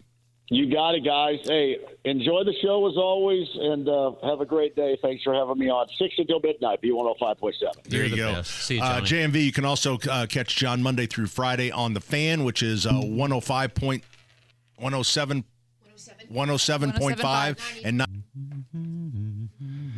You know, there's certain songs that if you use as a bump to enter into a segment, you really can't interrupt. So when I hear, just occasionally that happens, it's like you can't interrupt that song. I mean, I thought you did it beautifully. You were orchestrating. Well, I was to try to find you don't the right interrupt spot. Ray Charles on America. Yep. Remember that one? Yep. 99 days until the Indianapolis 500. Won't that be great? And Yeah, big party last congratulations. night. You know, Doug Bowles is an amazing guy, but now he's the head of IndyCar too. And they're making arrangements at the 500 to, he's got a great team below him to delegate to and everything. But what a great opportunity. It's going to be great. He's a perfect pick. We have entered the Sullivan Express trains once again in the 500 Festival Parade. Oh, are you right now being vetted? I bet you're being vetted right now. We got vetted last year. So you don't have to be vetted twice? Like To revet? Uh-huh. I think they... You've been accepted once, you're always in. Right. Well, I think they do kind of a revet, but that's nothing like the first vet. Like there's no gloves or anything like that. Are you still going to do 3 trains or 5 trains? 3 trains is what they think we're bringing. But no, I can't decide because it's a lot of Don't mess up because they'll throw you out quick. No, I know. They won't throw him out. So I was going to approach Pat about 5 trains, but then I have to decide, do we really want, because it's extra transportation. Yeah. And the folks at Economy Plumbing are only so nice to you. God bless the people at Economy Plumbing. Because do we tell you how much we love Economy Plumbing? If it wasn't for Economy Plumbing, I'm not sure, because they have a dock that's close enough to the parade route that we can unload there and we drive them over. I'm going to change the subject. You're going to think it's whiplash, but I had to build some fittings out of brass fittings. There we go. It was plumbing. So anyway, I'm in the aisle. You okay, Allison? I'm at Home Depot, and I'm putting all these brass fittings together for this testing device for the geothermal loop. And this guy comes in. He goes, "Back home again." No, he says, "Can I help you?" And I said, "No, this is what I need." He says, "I hate this aisle." He says, "Can I tell you how much I hate this aisle?" He says, "Every time I see a guy up here with these brass fittings," he says, "I want to go to the electrical aisle." I said, "You shouldn't be telling a customer this." He goes, "I hate this aisle." And he was assigned to the aisle. Oh, God. What made you think of that? We're talking about Back home again in Indiana. Economy Plumbing. Oh, okay. Economy Plumbing. Yeah. Terry's taking a deep dive. She's going to try and embarrass me. Keep I'm going. not. Yeah. I just wanted to know how you came up with that one. Economy Plumbing is one of the best old-time stores. It was almost like going... what was the name on the one on College, 59th and College? Stex Plumbing had everything. And there's just great places to go if you need certain things. That's right. That's all I have. That's all you have? Is that it? Well, when we come back, it's going to be, Craft Corner. We missed it last week. Hold on. Let me just go down. Cheese ball. Straws and sea turtles. Right. We were all going to do a donuts. public service announcement. On the Remember, road. you said to get ready to do a public service announcement? That was off air. We were talking about that. But we should all do that. What was that on? A public service announcement. You said you were going to ask us all to do a public service announcement. What was 10 the subject? seconds. Do you remember? Oh, dear Lord. This was off air. We were just joking that we'd make up our own PSAs to fill in time. That's right. Yeah. You were the one that was directing it. Yeah. Well. Okay. You get this glassy-eyed look like, what are you talking about, Willis? Okay, I can do it. I'll do mine right now. All right. Do it. Hold on. Hello. I'm actor Pat Sullivan. Through my years in movies, I've seen a lot of abuse on chickens. Oh. Terry just got squirmy. Chickens in cages. And right now, the Save the Chicken Association, which I support. This is supposed to be 10 seconds. Well, I mean, the final run, I'll get down there. All right. Is it about saving chickens? We place chickens in people's homes. For free. And then they place them in the pot. Oh, you're talking Pat. about eating chicken. Oh, never mind. We're coming right back. Oh, wait, we have Michaelis.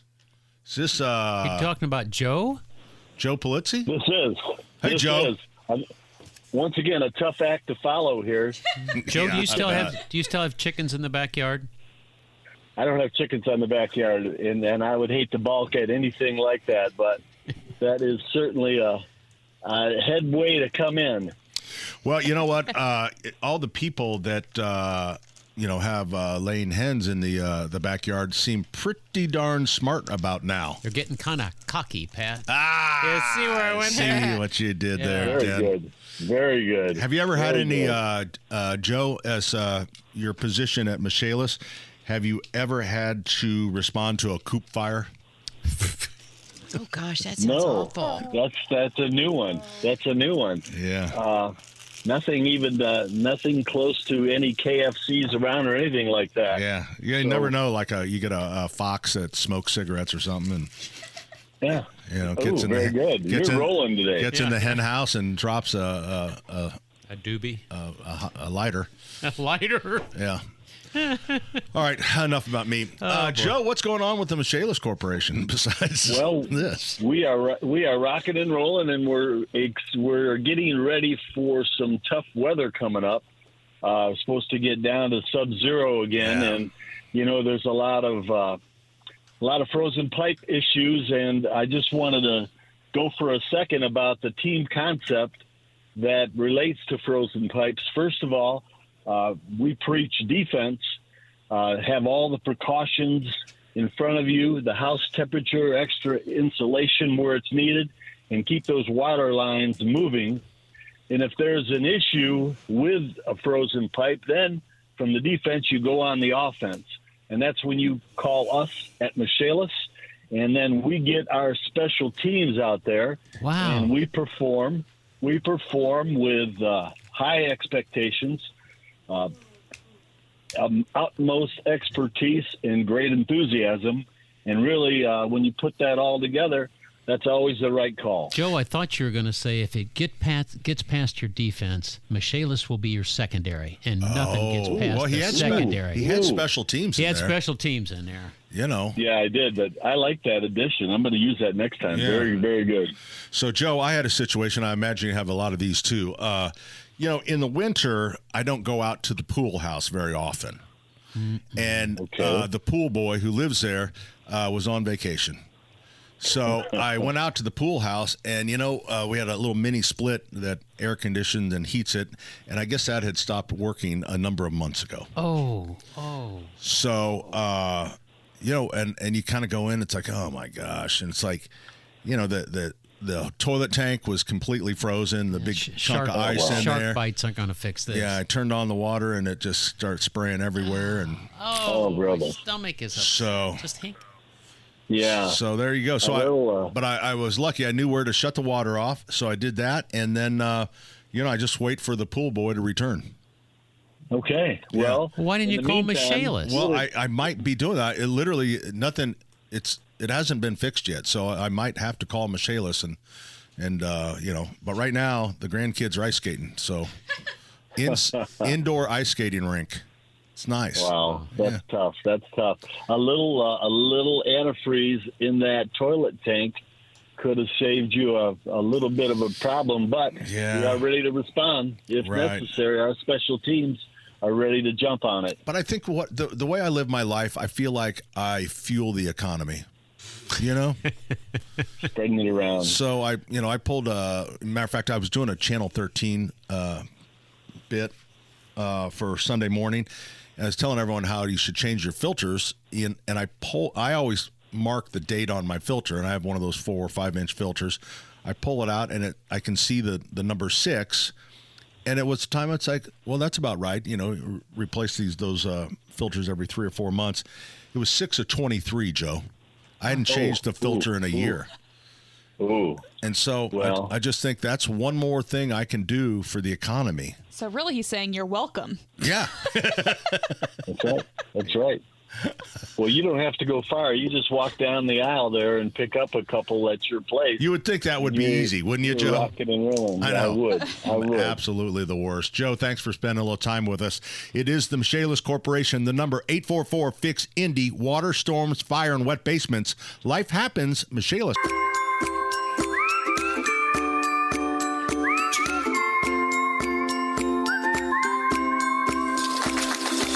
Stickers, buttons, and beads, doodles and doodads, you gotta see. We're gonna have a crafty-rific time. I got scissors, ribbons, tape, and glue. I can tell you like to make. Yeah, this is like we did this 2 weeks ago where Ethan, you start playing the Craft Corner music, and everyone jumps and wasn't ready, and Denny's scrambling with the video. I think Home and Garden Indiana on Facebook. But ladies and gentlemen, boys and girls, I would like to introduce once again the award-winning for drama in a miniseries. That's right. Craft Corner. Woo! Hi, everybody. Currently unsponsored. Currently unsponsored. We're thinking, it's still winter. It is. We have winter weather coming, and I saw these little ski caps that we're going to create out of paper towel inside what is that called? The roll of the paper towel. So this would be the tube inside the paper towel. Like this, if you're watching, it's much longer. You're going to need a tube from your paper towels or your toilet paper, just the same thing. And then you're going to need yarn, scissors, and if you want to turn this into a garland using your little snow hats, then you'll need some beads. Is this a Christmas Craft Corner? No, I don't think so. It's very winter. Just Could be. winterish. Just It could be. Winterish, okay. But it's winterish because our yarn is a cream color for those listening. Oh, yeah. And Just they're a really cute. There's like little hats. They're just little hats. Little beanies with the little puff balls at the top. At the top, that's what you're going to make. And they're easy, and they're really kind of relaxing to make. And I think the kids can do this too. So you're going to take your paper towel holders or inserts or whatever you call these things. Susan said, good morning. I love Craft Corner. Good morning, Susan. Andrea said, I plan my Saturday mornings around Craft Corner. Oh, who said that, Andrea? Andrea. Oh, thank you, And a Andrea. regular Karen is watching. Well, Karen, thank you for watching too. And this is what you're going to do. You're just going to make cut strips, just about an inch or so wide from your paper towel middle. Wish I knew what to call that. Roll. It's just your your paper roll. towel roll. Yeah, your paper towel roll. And you're going to make 1-inch strips or whatever. There's no mistakes, but you want them to be about an inch or so in your strips. Okay. You're going to take your yarn and you're going to cut about 12-inch pieces, and you're going to need about 40 of those. 40 12-inch pieces. Okay, we'll wait while you do that. Dun, dun. This is when we play the nice music. Dun, dun, dun, One. dun, dun, dun, dun, dun, While they're doing that, Dawn says good morning from Bloomington. Oh, Bloomington. I'm going to Dawn. Bloomington today. And someone named Ethan Patterson is watching. Oh, Ethan Patterson. That's a familiar name. Yeah. Weird guy. Dana is also said Hi, good, Dana. good, Hi, Dana. good to see you. Good to see you, Dana. So once we get our yarn, what do we do? You're going to take the tube, okay, the little middle of your tube, your 1-inch tube, and now you're going to make a slip knot. A slip knot, as you know, is you're dividing, you're putting it in half, folding it in half. Got your hole at the top. Okay. You're going to make a slip knot through the tube, the roll, and boom. Okay? You're going to make that, you're going to do that all the way around, right? All the way around. Everything like that. So there you go. Wow, She's got that it was all the way fast. around. I know. I'm really fast at these. Yep. I will say this is kind of actually really relaxing because you can't mess it up. And you just kind of. I was doing it when we were talking and stuff, and I kind of forgot I was doing it. Mm-hmm. I like it. So once you do that, and you've got that all the way around, now you're going to flip it inside out. And this is going to make the little brim of the hat. All right. So if you're listening on radio, so we have a small piece of the paper towel roll, the cardboard roll, and we had twine hanging off of it. Yarn. Slip yarn. And now she's shoving it back through the hole. Yep. Inside out. You're going to turn it inside out so that what you've just done, that's going to be your brim of your hat. And then you're going to Bring it all through. Linda Ali is watching. Oh, hi, Linda. Hi, Linda. And Now. Carol says, always fun to watch. And Jim, good morning, folks. Good morning, Jim. And Wayne. Wayne says, can they pick up the pace? It's Yeah. like, thank you, Wayne. You're right, Wayne. Okay, Yeah. here we go. You're going to make... You're not wrong. I'm just sitting here. Oh, look. Okay, she's not going to take any blame. Okay, here we go. Here we go. We're making it. You're going to tie this off then. This is going to become the top of your hat. Okay. You're going to then cut off the top to make the little fuzzy pom-pom at the top. There you go. Wow. And then what you'll do is you'll fill this inside with all of your what you just cut off. Push that through to puff up the little top of the stuffing. cap to make a little stuffing. Okay, once you get that done, then if you want to, these make great little fun things to stick around the house, honestly, truly. Or you can string them and you can turn them into a garland that can kinda hang on like top of that. your I window. like the garland idea. Or whatever you'd like to do. But It'd be that fun would to go put that on way. on your front door. That's what I was thinking, like over the doorknob. Yeah, that'd be cute. I mean, they're really cute. They're really easy. They're fun to make. They make you relax a little bit, and then the kids can do this one Danny too. had a great idea too, where you could put them on top of little wine bottles if you're giving Sure them you as could, gifts or if you something. want That'd to. be cute. They're But yeah, easy to super make. easy and relaxing. Yep, and guess what else? We repurposed the roll from the toilet Sharon paper. from Muncie Yeah. says hello. Hi, Sharon. Kathleen says, good morning. Nice to see Terry. Cute. Charlotte, best part of Saturday mornings. Nona. Is it Nona? N-O-N-A? Nona? Good morning. Hi, Nona. Al says, Lovecraft Corner. Raymond, good morning. And Maggie, those are so cute. They are cute. Perfect Very winter easy. decoration. I think so too. And we still have some winter to go. So enjoy this one. Thank you for watching. Hope you liked it. I liked it, Terry. Good job. I like it. I think it's kind of fun. That's it. Ladies It's and over. gentlemen, Craft Corner. Bye, everybody. Welcome. Always remember, don't flush diapers, old bars of soap, or paper towels. Brought to you by the Sewage Sanitation Division of your town. Wow. How's that? You know, I'm going to start traveling with my own toilet paper. I've really had it with some of the poor quality toilet paper Oh, it gets that are bad getting in some sometimes. of America's national chains. That just, it's like, you know, if I'm going to a convention, I can't be walking after using Mr. Scratchy. Well, or that thin tissue paper that usually, City of Carmel or City of Westfield puts out in all their public ones. Well, I know they do that because for their own plumbing thing, but it's like, give me a break. I need. If you serve us up a very thin 1-ply toilet paper, we're going to use more of your toilet paper. Yep. So why not just give us the 3-ply and we'll use less? But there's a quality thing too. I mean, that Mr. Even with the Scratchy 3-ply, is just is it like a 3-ply? It's 2-ply. 2-ply. But it's got like sawdust in it and stuff because they're using fill in it Yeah. to make it, and it's just No, like they're I'm not. just Yeah. like I know. I don't want to be too personal here, but my You ought to rear see end the is just research. like You ought to see the research and development in those type of products. The cellulose, what they're expected, how quickly they're supposed to break down when they come in contact with water, as opposed to paper towels. There's a real science to all that. 239-9393. Do you travel with your own toilet paper? That's your I'd poll like to question know. today. That's the Wow. poll question. No, I guess I never did. I did in Peru because over there not everyone has toilet paper, and they decide because of the plumbing. So did you bring it from home, or did you take it from the hotels when you were in the hotels? Oh, good question. I think She's not going to answer that. Oh, Denny has on taught grounds me of that incriminating. you do not use, like when you're out of everything. Do not and he use says, Kleenex. do not use Yeah. Kleenex. He's really taught me don't put Kleenex down the toilet. paper towels. Even though it feels like Paper toilet towels paper. are the worst. What does he want you to use? Well, like not vegetables? He You wants you know. to just bounce on the seat. He wants you to use the roll. How many of you use the roll of the toilet paper? Oh, Terry Lynn. Well, listen, if Dear you're Lord. in someplace and there's nothing, you'll grab the roll. That looks like and a you'll corn use the cob. roll. Oh, Lord. Terry, you're grossing me out. You know, I will.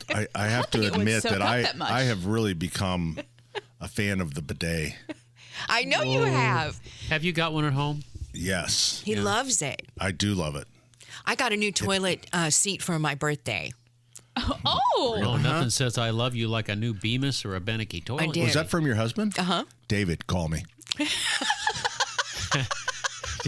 I love it. So does it have it's a It's heater? a whole new room when you get a new toilet seat. All right. So did you, David? I'm telling you, it may not heater in happen it? this year, next year, 5 years from now, but eventually that's coming back at you, bud. You remember that time you gave me a toilet seat for my birthday? I love it. All right. Is it just a new toilet seat or is it? It's a new toilet seat, Don't but tell I me you wanted got a a puffy puffy. one. I really No, wanted the a puffy- foam. Oh, I know, and no, it will you crack. I don't. understand it will crack, but at this moment, it is just perfect. That's like vinyl It seat fits covers. me like it's been tailored to my rear And end. David, if you're listening, this is going to be your fault. I'm happy. I love it. Do you remember I mean, the it old- fits me all perfectly. Like there's no Like an orthopedic It's perfect. toilet seat. You need a bidet. It'll change your life. I've never even used one. If you put vinyl dressing on there, you can slide around, Terry. What do you want that type of stuff for? Oh my gosh. Hey, do you remember the oak toilet seats? We had one. We all did. We all They have were one? so in. They were so. What? It was crazy. Just relate it? Okay. They were. We had one. We had two. Yeah. We always called ours guaranteed splinter free. Did you have we had a sign. I was the plumber in the family, so we had the high tank one, and I thought that was just so great to see it flush, come down the long flush replicas, tube. yeah. Try to work on one of those. You Listen, got to get a toilet seats have come a long step way. ladder in the basement or in the bathroom to get up to work. Yeah, on that the oak thing. And see, I thought the spongy one was out too. It is. But I can't believe really he found wanted one. one. I really wanted one. So. Okay, we're gonna talk to Calvin. Calvin has a toilet paper update. Hi, Calvin. You just hung up on him. He was up and you took I did. him down. Oh, I'm sorry. Hey, Calvin. Hello. Yeah. All right. You're on the air. Okay. I was just saying that had you heard about the toilet paper company out of Texas that went bankrupt? No. Get your finger on the dump button. Hold on. Go ahead. It wouldn't take any S off of anybody. Good job, It's like, Calvin. I like it. All right. That's a good one. I'm just going to take this one live. WIBC, good morning. You're on the air. Yeah, I was when I was trucking, I'd be staying in motels a lot. Yeah. And always grab an extra roll of toilet paper, the extra one. And I haven't bought a roll of toilet paper in like 25 years. Do you do the same thing So, with the bathtub? Saving a lot of money. So the cab is full of Mr. Scratchy. There you go. Hey, thanks. We appreciate it. What do you guys think would happen if the world were to run out of toilet paper? Well, we almost saw that during. Yeah, COVID. Yeah. Uh-oh. Depends. See what he did there. I had to think about it in a minute. Yeah, it kind of brought the show to a halt. Well, Terry at least his brought microphone was on. this roadkill sausage. Roadkill, it's a jerky. All of us have had one piece. You have eaten at least 10 pieces? I just love it. I don't think Are your there's eyes anything wrong with watering? it. It's a little spicy. I don't like the texture of it. You don't like chewy. Yeah, I just think the texture seems a little off to me. It's a little peppery for me. But Is it really called roadkill? Mm-hmm. Did you guys ever have toilet paper problem during COVID? No. Yes. You did. We always We had did. it. I was not prepared for that. I really did not. Of all the things that I thought were going to go away, I never imagined toilet paper would be Well, that and hand off the shelves. sanitizer. Yeah, hand Yeah. sanitizer's We- crazy. I tell you Lysol what, wipes. Beth, who in another life was a supply sergeant for the Army, I guarantee you, I mean, we might have starved, but we would not have run out of toilet paper. I love that woman. We had, And we that's had why it all. I didn't and was using the rolls. I can remember sneaking rolls to our customers that really needed them. It's like, hey, I'll get your roll. Yeah. Kind of like, It's like your put it drug back. dealer. Dealer. All right, we're coming right back with more 93 WIBC.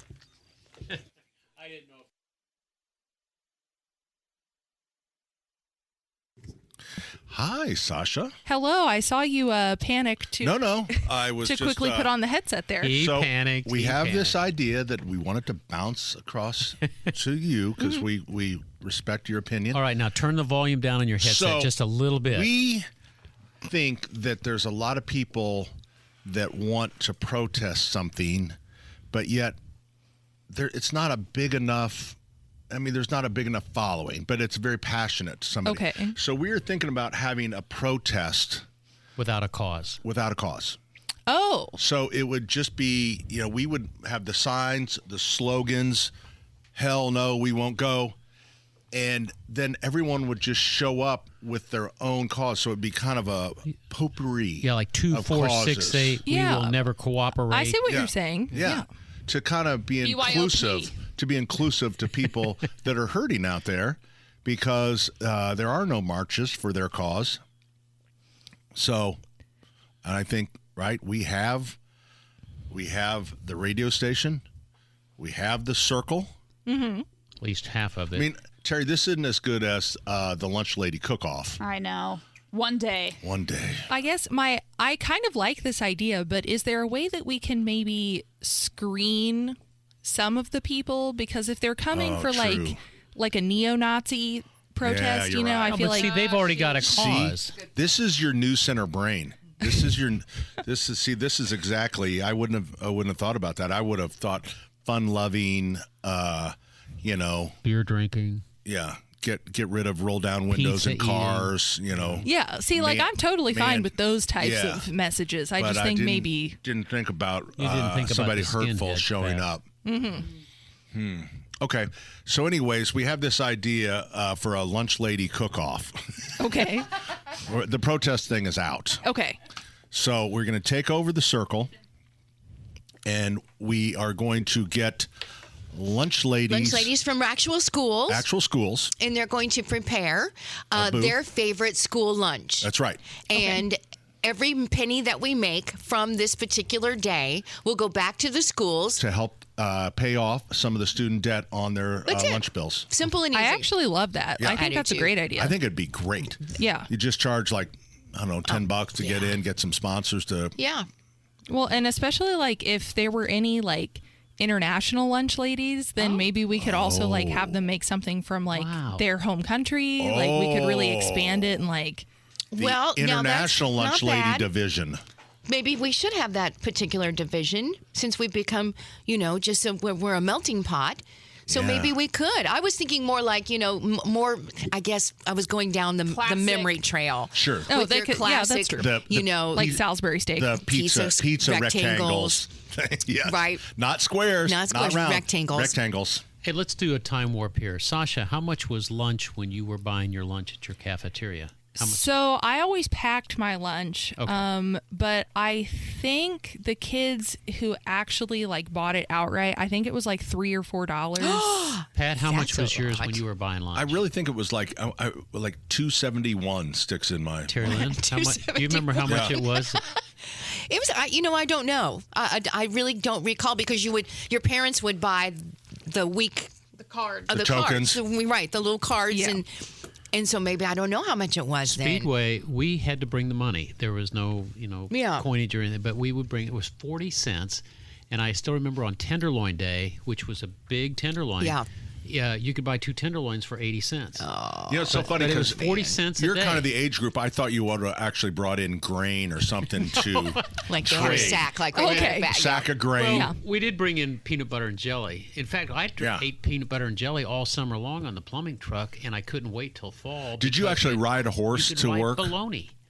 No, I didn't ride. I rode my bike to work or to school. To school. Yeah. Huh. I played my trumpet in my brother's ear once. He threw the trumpet in the snow and me in the snow.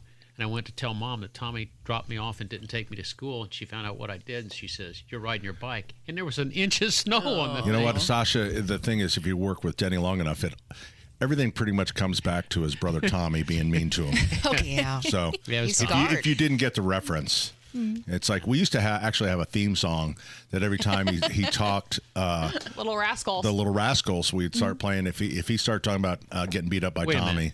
Tommy, Okay. Sasha, did you have an older sister or an older brother? Yeah, I have an older sister. Did they pick on you? Not really. She's Ozzie and Harriet type of no, family. She's 8 years older than me, so I feel like by the time I was in middle school, she was in college. So we were just at very different. It's not like I had a sibling who was a year older than me. Allison, did you pick on your little sister?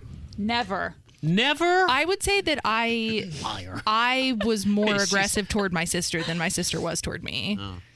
Pat, did Bobby beat up on you? Yeah. Yeah, I thought he would. Yeah. See, that's why we don't talk.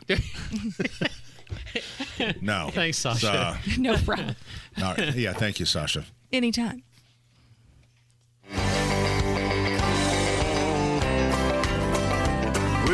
Some folks say that grown-up men are still just little boys, that really the only difference is the price of our toys. We go for macho symbols like guns and running shoes, pickup trucks, hunting ducks, and power tools, power tools, power tools. Yeah, you just plug them in the wall and think of all you can do. Now let me ask you a question. You were the only two boys. Did you pick on your younger sisters? No, I was perfect.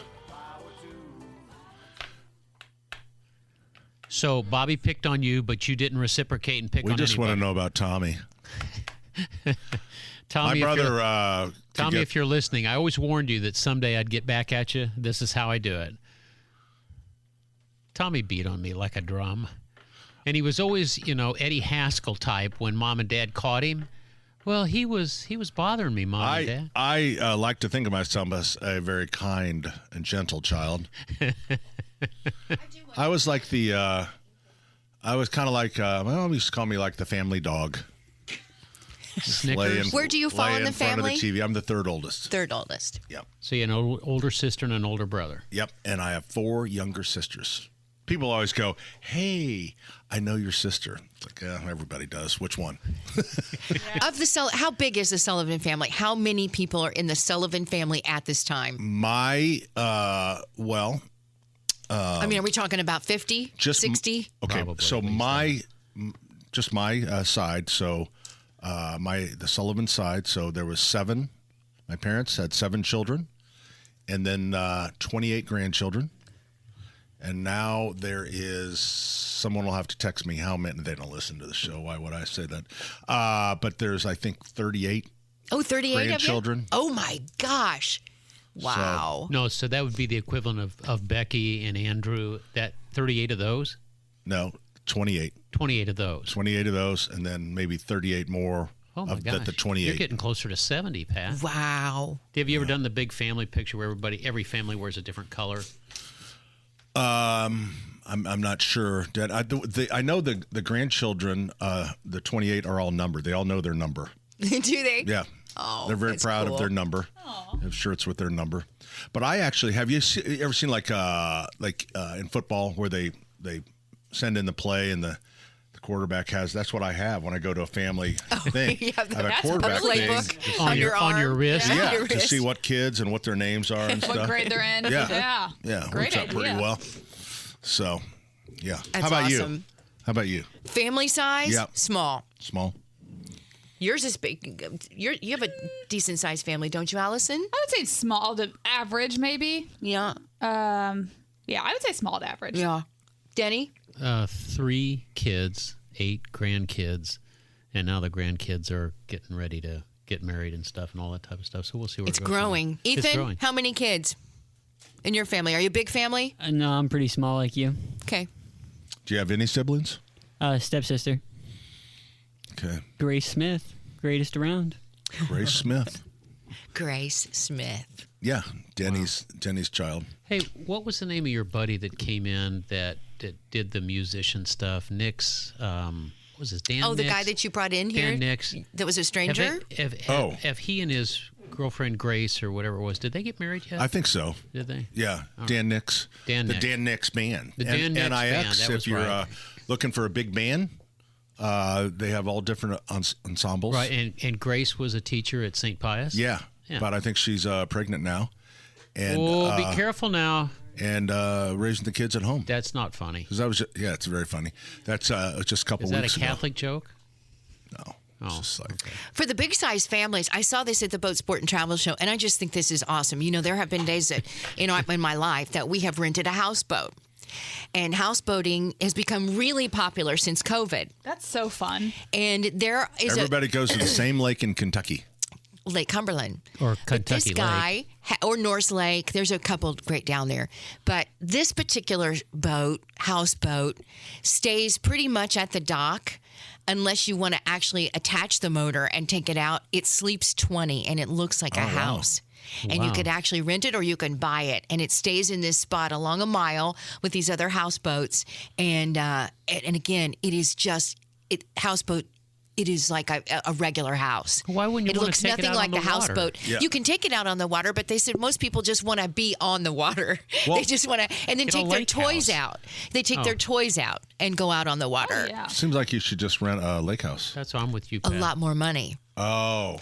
A lot So more money. this is a money thing. This is a money thing. This is an affordable way to be right on the water, and you can take it out, but toys are offered too. Wow, they're, like, it's a really pretty nice good, inside. They again full-size kitchens and bathrooms with real bathrooms. A hot tub. With real toilet with real I'd like to know where that Slides. drainage is going. Yeah, it's great. Speaking of drainage, Jim joins us on the program. Hi, Jim. Hey, good morning, guys. Show sounds great. Thank you. That's the first time anyone's You're ever welcome. said that. You're Well, scaring nobody knew us. how to respond. I literally didn't know what to What? Are say. you trying to threaten us, Jim? So I have a hot water issue, Danny. I was hoping for your advice. All right. Is it gas or electric? Gas. All right. What's the issue? The issue is, we have 2 kids, by the way. As long as everybody's given their kid count. Absolutely. So about Christmas time, the whole family could take a shower, albeit short showers, and we all had hot water. And then recently, it's gotten to the point where the water's hot, but there's not a lot of it. 2 showers and it's cold. That is a classic description of a broken dip tube. And the dip tube is on the cold side, so it over a period of time, depending on what the acidity of your water is or the pH of your water, it can actually break down the old dip tubes. How old is the water heater, do you know? It's not that old, maybe 7, 8 years. I would think that's awful early for it. But you're describing a classic dip tube issue where the dip tube has either been cracked or there's an extra hole in it. And what happens is the cold water comes in and it comes into the top of the water heater where we're drawing off hot water. So we always want to bring our cold water and take it all the way to the bottom of the heater. But water temperatures have been a lot colder. So when now, Jim. when you turn the hot water on by itself, you have regular pressure? Yeah, regular pressure and really hot water. Okay, I think that you probably have a dip tube issue. What do you call me, Pat? No, dip tube. Okay, so dip tube, Jim. So let me just explain. So this dip tube, in layman's language, because Denny can't do that. So a dip tube, where the cold water goes in. If you took that off and you put your pinky down in there, you would pull out this plastic tube, and what it does is it drops the cold water at the bottom of the tank, because if it's not there, the cold water goes in and then instantly mixes with the hot water and right back out. Jim, didn't I just say that? No, you didn't. You didn't say it to where anyone could understand it. Oh, so there's What you haven't answered, is that replaceable? Yes. Yes, it is. Now, Jim, let me ask you this. How do you feel about cosmic shifts and understanding the changing times from the zodiac? I didn't go to college, Denny. Yeah, I went for 3 days. Did you go at all? Yeah, I went for a couple days. Okay, so I'm 1 day more than you. I feel superior to you. You're normal human beings. I thank feel goodness. superior. So what's going to happen is when you take the cold water, the inlet off that pipe, You're going to have to cut the copper, or cut the plastic. and you're going to see in somebody put a union on it. He's just going to undo the union. So when you open that, then you're going to put your finger in it, and there's not going to be a dip tube there, and you're going to go, see, Denny was right. So the dip tube has slipped down inside and it's just kind of hanging out in the tank. You can make one out of half-inch soft copper, which is annealable, and you can flare it and drop it down. Don't call him kneelable. Annealable. Oh. Jim, Denny at WIBC.com. Give me a picture and everything, and I'll try to step you through it. Denny at WIBC. Thank you, Denny. You bet, Jim. Jim, you can just call me at home. You don't have to do any. We can be real casual about it. And then Pat will call me or text me while he's talking to me. My cell number is 696-1087. What time's the show over, Pat? Can you just come over and do it? Not quick enough, Jim. The show was over before it began, quite honestly. Oh, good. But you can go to Plumbing Supply, and they will have dip tubes for purchase. None at Sullivan's? No, you know what? It's not. No, we do not have them. But I know, like Economy will have them. Lee Supply will have them. Yeah, all the plumbing. 54th. The guys, Stex. What's the name of that? Stex. Yeah, it's not Stex. It's owned by Fritz. But what's the name of a? Oh, yeah. Over by the Winthrop, Mona. Winthrop Supply. Yeah, Winthrop. Yep. But again, it's something. Are you going to try to do this yourself, Jim? Yeah, I think so. All right. Well, you'll figure it out pretty quick. But all we got to do is get the water from the top of the water heater down to the bottom. So don't take it all the way to the bottom. Measure with a probe or something how deep it can go. Cut off 6 inches. You want it to be in the bottom 6 inches of the Jim, I feel pretty close to you right now. I might just swing by your place after the show. I'll make you a margarita, Pat. Oh, you're the best, Oh, Jim. man. All right. We'll see you. If I don't see you today, hopefully I'll see you at church. Okay. Oh, you know this character? No. Oh, okay. See you, Jim. No. That's pretty good, Pat. Oh, boy. Do I you like want it. I like a break? Please. Are we over? He's crying. Please. How much are we over? 6 enough. minutes. Enough. Okay. So, apologize. I didn't mean to upset. Have I upset you? No, I mean, you guys were giving such good advice. I could never break that up. Oh, so. I apologize to you. I'll see you at church. All right. See you at church. Coming right back, 93 WIBC. Congratulations to Joe and Nicole Frigie Koppel, brand new daughter, Ava Bernadette Koppel. Boy, isn't her picture precious? Hey, Ethan. Happy birthday. Happy birthday. You know, that song was ruined. We had a guy that does a lot. You'll hear his voice a lot on commercials. His name is Dan Osborne.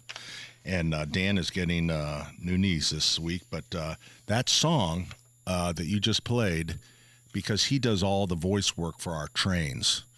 And the only time when I hear that song now, Who sings it, and which one of the animals? Well, a bear. A bear. And it goes, "You are so very beautiful." So very beautiful. It's very. He wrote a very catchy tune, but he did ruin this song. Quite honestly, forever. Well, especially now that you've heard it like a million times in a row. Yep. So, speaking of, we do have, if you're after something to do tonight, there are tickets. I got to tell you this story. So we have this. And you guys make fun of me for Whiplash. This whole Valentine experience. So it's a beautiful meal. The menu's online. It's $75 a person. So you get a 3-course, 4-course meal, whatever it is. The food is fabulous. Will you turn on her microphone? Well, he did, but it was ringing.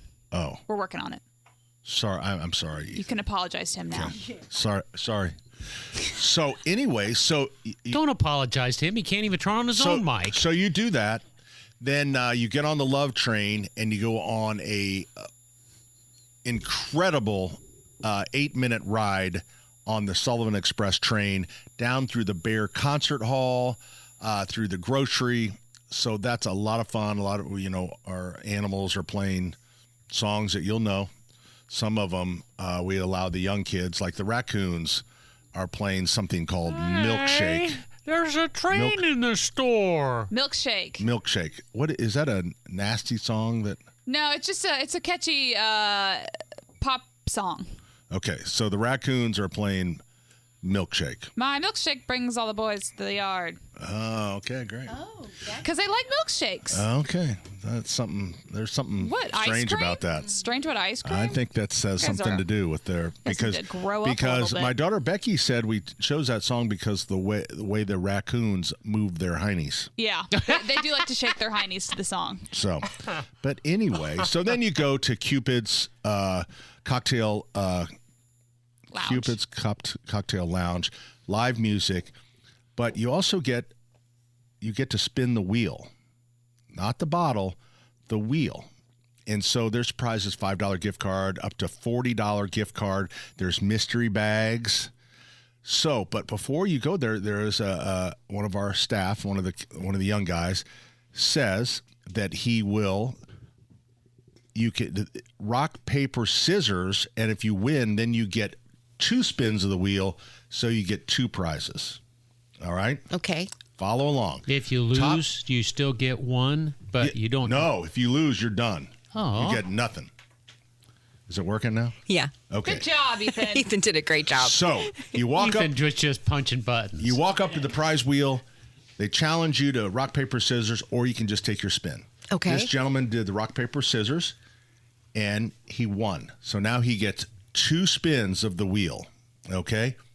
Spins it, $40 gift card. Wow. Spins it again, $40 gift card. $80. Believe that? He paid his way. Yeah. That's not what you were expecting, were you? No. Matter of fact, we're going to have a meeting over that whole thing. Do you give him real money or do you give him gift cards? Gift cards. So he has $80. That's awesome. So Can he'll you probably believe that, though? Some people just have the luck. He wins the rock, paper, scissors, and then... Yeah. I mean... That wheel has. We're going to bring that wheel out to our remotes this year. Let me ask you. We should. You know what? Maybe for the singles. Maybe this would be, you put all the single ladies' pictures or all the single men's on the wheel, and they come and they kind of spin and see who they're going to end up with for the evening. Oh, Terry, this is a wholesome. That's going to break up marriages. This is for the singles. Single people, and you spin the wheel. It's like mystery date. Get you and Pat together, which was a great game and lasted for a while. It's the same thing. Or you've got those doors during Halloween where people are behind the doors and you knock at the door and somebody hands you something. Maybe that is like mystery date. Like there's beautiful people hiding behind the door. You knock at the door. They're coming as couples. They're not. This is not a meat market. Could this be. Is not Swap-A-Rama. Could be something to think about for next year. What is the redemption rate of gift cards? Maybe that would be on the 15th. You give out a $40 gift cards. What are the probabilities that they're going to redeem it? How many? What's your percentage wise? Gift cards. Well, I would think for something like that, they would just buy it when they're there. You give out 100 gift cards. How many of them are redeemed? I have no idea. Pat, you're a retailer. If you're right there, you're going to do it right then. I would think I would redeem mine right then. Danny, you would have to talk to Molly in the office. Okay. Or CPA. So you don't like mystery date at all? Because I'm starting to think maybe I'll just do that out my front yard. We can just call it home wrecking. Home wrecking 101. By Terry Stacy. This is for the single people that just want to have a companion for the evening, for the event. All right, then it would have to be a whole different event. You can't. Right. Well, no. You can't. These are all married people, or at least they're dating. Yeah, I see what you're saying. But what about a singles day? Okay, that would be different. Night? Are you into the gummies again? No. Okay. I think this is a great idea. Mystery Date was one of the most fun games I ever had. Did you have a mystery date? Thing that is going on right for now. the ladies, yeah. It was just for the girls. That was a fun girl game. It was. Okay. You open the door. Who you gonna get? You gonna get the dud? Hey, I'm right here. Take it easy on me. Oh, no. 239-9393. We have a speed round coming up in a few minutes. Jump on board. 239-9393. And when we come back, we have a really big announcement. Really How come big? you've been keeping this close to your vest? Someone will be leaving this show, being voted off. Like Survivor? No, I was just kidding. Coming right back, 93 WIBC. 93 WIBC, the Home and Garden Show. Pat Sullivan is back. Ethan's on the board trying to figure out. So why listen, he took the big job. announcement. Are you ready? The big announcement. Don't forget Terry Lynn and Allison. Can we have a drum roll, please? That's it. That sucked. Okay. Starting next week. This is going to be exciting. You're going to be able to watch our show live. That's right. Turn on YouTube. YouTube. I'm so excited YouTube. for you. We're gonna try it out. Yep. I told you this is going to be. You're going to be fine with this. We're going to turn the cameras on you. People will be able to interact with you right there, Pat. You'll be able to see what people are talking about. You'll be able to bring things to show them.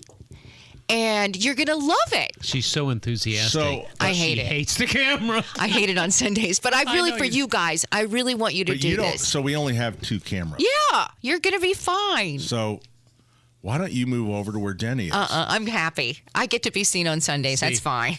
If I could use my plumber language for just a moment, I would point out that Terry Lynn is a bit two-faced on this issue. Two-faced in the fact that I think we have to. Here's the thing, Denny. We have to move forward into this YouTube world. We have to. We don't want to get behind. We want to be left. Everybody here is on YouTube streaming. Everybody. Guy Relford, everybody's streaming. I'm going to hit you with my cane. And Denny doesn't want to come along. No, I didn't say that. We've got to, whether we like it or not, we need to move forward. So I always get an alert when Guy Relford starts his show. Yeah. Why isn't there an alert when we start our show? Because management doesn't like he us. lives on YouTube. He's live on YouTube. Oh, so we're going to get that when we go live on YouTube? Usually, yeah. Like we're just dismissing the people that listen on the radio that maybe we could have. Now, Ethan, are you prepared for all this? Are you man enough? You can barely handle the audio board. Are you going to be able to do the visual too? I was going to say, we're either going to be able to see you guys or hear you guys. There probably But not won't be both. many times. So what I would suggest, since there's only two He's only a cameras, Allison, you can stretch your mic right over here. Oh, no, I don't need to be on camera. And we will just. Oh no, I'm not gonna be on. And we'll share a camera, and then. Oh no, not me. Terry, you'll be doing the same with Denny. I'm already on Sundays. I'm good. So now, when we move to our new studio, which is right by Channel 13, we'll have more cameras, so everyone will be on. Yeah. That's when Terry I'm gets not her sure. comeuppance. Oh no.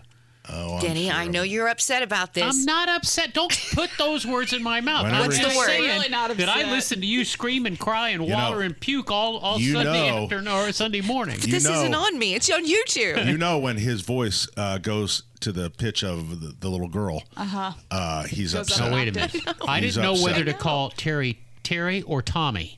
But I've been beat up like this my whole life, and now I'm getting it from girls. Oh boy, see. Oh boy. These cameras are really tearing us apart. You know what? The cameras are tearing them Rethink apart. this They really are. Ask Heather what your fiance, what she thinks about this. Does she want to see you on a camera? Because she's going to see you on a camera. Oh yes, she does. Va va boom. Okay. Little So, dance cam. anyways, I predict. I'm very comfortable with this. I predict Denny will start on Thursday, maybe Wednesday night, laying out his clothes. Sullivan, why do you do this to me? And Terry, you're nothing more than a kibitzer. You I just don't know come what that in here- is. I don't know why you're so. We have to, Denny. We have to You're do this telling- whether we like it or not. I'm And I willing don't to have d- to like it, but we need to move forward. Terry, And everybody's on I've YouTube been but on this show. stage. I have been a singer. I can handle a camera. Do you want me to do my music, man? Okay, so No, thank you. okay, so I'm willing. Allison, I believe I was speaking with Terry. I am willing to do this. I am on board. What is YouTube? We can explain that the next break. Okay, Oh Lord! you'll fill me in later. If Hammer and Nigel can do YouTube, is Tony Katz going to do YouTube? He does his own kind of live stream thing at his own home. Is he in a smoking jacket? I don't know. Okay. Yeah. Terry, but is on your Twitter, mic he out is. again? It's making a really high pitched sound, so we apologize. I don't hear it. Can you hear it in your? Yeah, I knew you couldn't hear it. That's why Yeah, I can't hear I it. didn't hear it either.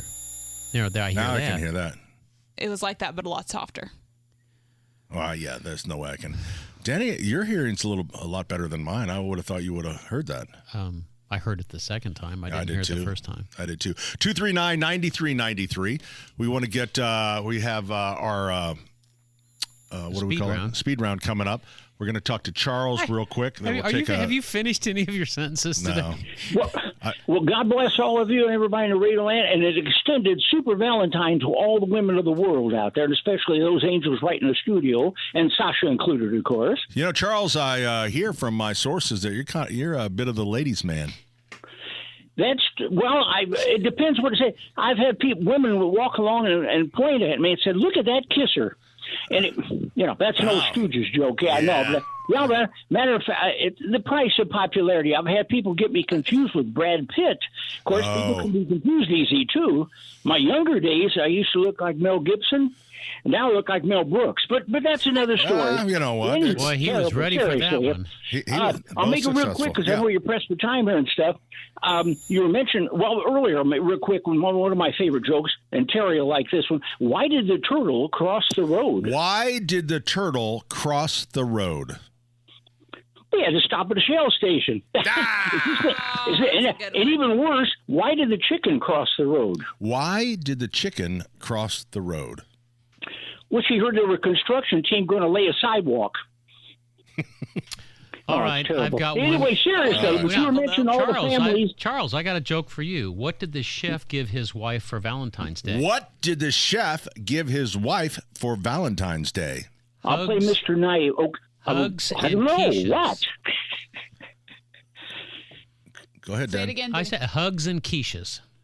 Oh, you're killing me. Oh, culinary. Yeah. You mentioned families a while ago. I tell you, one word I cannot stand is this siblings. To me, sounds like sibling, which is almost the real name of Roy Rogers. You ever look his real name up, you'll be surprised. I know Allison could probably punch up Roy Rogers' real name. But anyway, you're mentioning families, and this is what's one of the few jokes I've ever heard in my lifetime called a generational joke. They're estimating this probably started in the late 30s and right up to early 60s. Okay. We're in the waiting room. The people, the men are sitting there and smoking their cigarettes and pacing around. And this one guy seems to be pretty well calm. And the guy goes, "Hey, man, you doing? Oh, yeah, my first one. I'm all right. Well, what about you?" And he says, "Well, I'm just reading this book." And he says, "Well, my wife was reading A Tree Grows in Brooklyn." These were all bestsellers back in those days. "And we had a nice, strong son." The other guy pipes up and says, my wife was reading A Tale of Two Cities. We had 2 daughters. Oh. And the other guy looks over and says, "Wait a minute. I'll go one better. My wife was reading The Three Musketeers. We had triplets." This new father jumps up and said, "My God, let me out of here. She's reading." Well, now here's 2 punchlines. The actual punchline is, my wife is reading Birth of a Nation. Oh. But then when the movie came out of the bestseller, it went from my wife's reading, and I don't have one that I know of, and no kids either that I know legally. Anyway, but the other punchline is she's reading Cheaper by the Dozen. Ah, there you go. Charles the genius. Roy Rogers' you, real name was Leonard Franklin Sly. Just like what Charles said. Yeah. We're coming right back with more 93.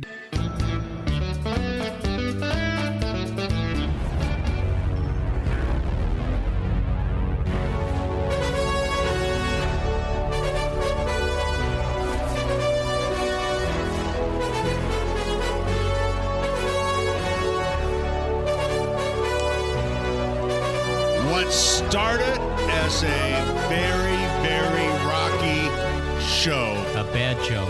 A bad show is coming down to the finish line, and we have turned it into a little worse than we actually thought. Scrambled But now eggs. it's time for the speed round, where you call us at 239-9393.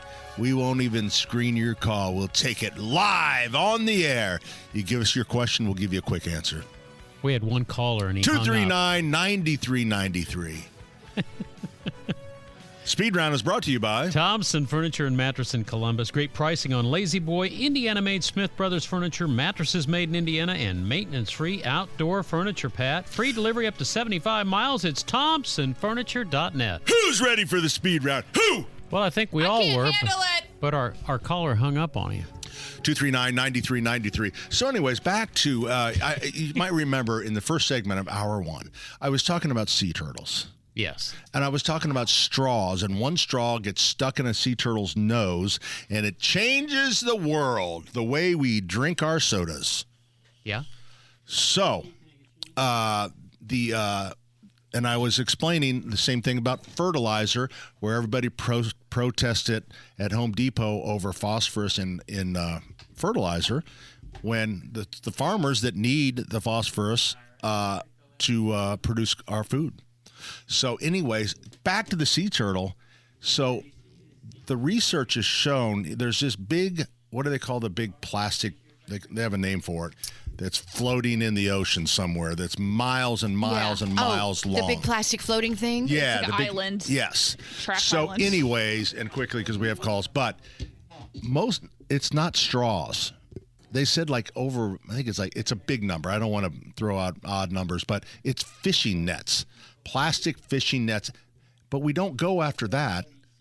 We go after straws, which we are have not 5 the problem. calls now. I hear you, Dan. Get off my back, man. The Great Pacific Garbage I'm gonna Patch. punch you right in the kisser. Come on over here, big boy. Let's go! All right, joining us on the program is Dave. Hi, Dave. Hey, how you doing? We're doing good. So I was listening earlier when Sasha called in and was saying she wanted to mount her car with a speaker. Yeah, Mr. Microphone. Yeah, Mr. Microphone commercial. Yeah, well, a friend of mine years ago gave me this advice, and I've never seen it happen, but I think it's a good one. She said, why don't you put all cars should be outfitted with a paintball gun. And that way, when you're driving around somebody who's just is an idiot when they're driving, you can fire them up with a paintball. And that way, you can cause yourself a lot of relief, because if you see a car that's got a whole bunch of paintball guns spattered on it, you just stay away from that person. Okay. Now, I appreciate that idea, Dave. I really do. But we were trying to actually dial back the violence, and your idea might seem like it might go from paintball to... He didn't say grenade launcher. Handguns. Yeah. Dave, thanks for the call. Up next, we have Carl joining us on the program. Hi, Carl. Hi. How's it going today? It's going good. What's up? Hey, when are they switching the capital of Indianapolis to Carmel? They're going to call us, we're going to be the Gulf of Carmel. Oh, the Gulf of Carmel. Okay. Yeah. But why is it that north of 465 is nice and around downtown Indianapolis is getting to be a slum and dirty? Well, why is that? I would say that one reason is that the city of Indianapolis has to spend a lot of our tax dollars on indigent care, on safety. And those are some of the things that, God bless Carmel and the suburbs, they don't have to spend as much.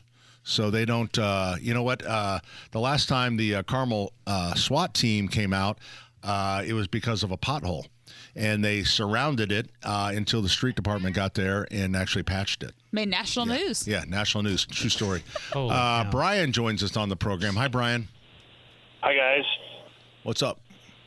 Hey, I got 26 acres out here in Franklin County, and I've got this invasive species called autumn olive growing everywhere. Mm-hmm. How do I get rid of it? Besides, I've done a little bit of research. There's some herbicides I can use. Cut it down, keep it cut, and it'll die off. Right. Is there any way? It's a lot. It's a lot for me and my son to do. Is there a service that people come out and do this? I've heard DNR has something to do with that. DNR will coach you, but they won't do it. No, DNR is not going to do it. There's always somebody that will do it, right? But what probably the idea would be cutting down all the brush. Someone would grind it up, and then you take undiluted brush killer, and then you paint that on the exposed stems. And then you have to continue to do that, and that's what is going to get rid of this thing. 28 acres, it's almost impossible. Right, to do. but if you just pay to have it brushed, remember, cutting stimulates growth, and it'll just get thicker. So you can't do one without the other. So you have to commit to having it cut down, and then what I would do is probably get some sort of a tank sprayer so that you can roll along and just spray it as you go to make it a little bit. Obviously, if you have one tree, people take a paintbrush and do that, and I understand you're unable to do that. You might want to reach out to Keystone Cooperative. They have a chemical group that does fertilizers for fields and whatnot. As long as they can get their great big chemical truck in there with the big wide arm booms, then that might be able to. Bonnie joins us on the program. Hi, Bonnie. Howdy. Howdy. Great day to go to your dryer, and where you put your filter in and out, vacuum that down there. We're post filter. So that's what I've done for the last hour while listening to you guys, and it's been wonderful. Did you put that on your calendar for February 15th? You do that every No, year? It's just I looked at it and I thought, oh yeah, it's time. All I heard was vacuum down there. Yeah, the dryer lint on the dryer. After the filter that you always clean out before every use, a lot of the lint goes through there. It escapes it. So you need to vacuum that so it doesn't go down the pipe out to the outside of the house. Got it. All right, Bonnie, thank you. It's great to hear from you. Jeff joins us on the program. Hi, Jeff. Hi, Pat. Got an answer for the fellow from Franklin County wanting to get rid of his autumn olive. Yes, please.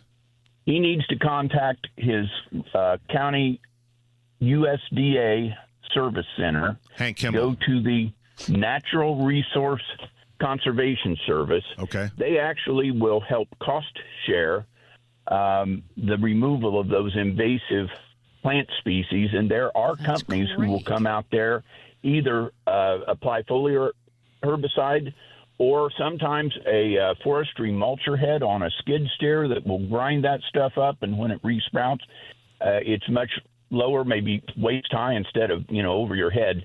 Makes it much easier to control. It's a 3-year process. I like it. They'll help take the sting out of it. So, all right. A lot of consulting foresters provide that service. I appreciate that, Jeff. Jeff, you're the best. And by the way, Jeff, you have great pipes. And if radio wasn't a dying business, we would invite you to You'd be studio. a star, man. That is. Did you hear those pipes? Oh yeah. Is radio a dying business? Really good. No, it's not. All right. That was a little jokey. Yeah. Little jokey. Hey, well, thanks everybody for calling today. Thanks to Jeff. That's my weekly dose of humility. Yeah. Hanging with Pat Sullivan. There you go. Hey, what's coming up next? IU basketball? No, we got Abdul. I'll be darned. Abdul's coming up next. We'll see you next week right here on 93 WIBC.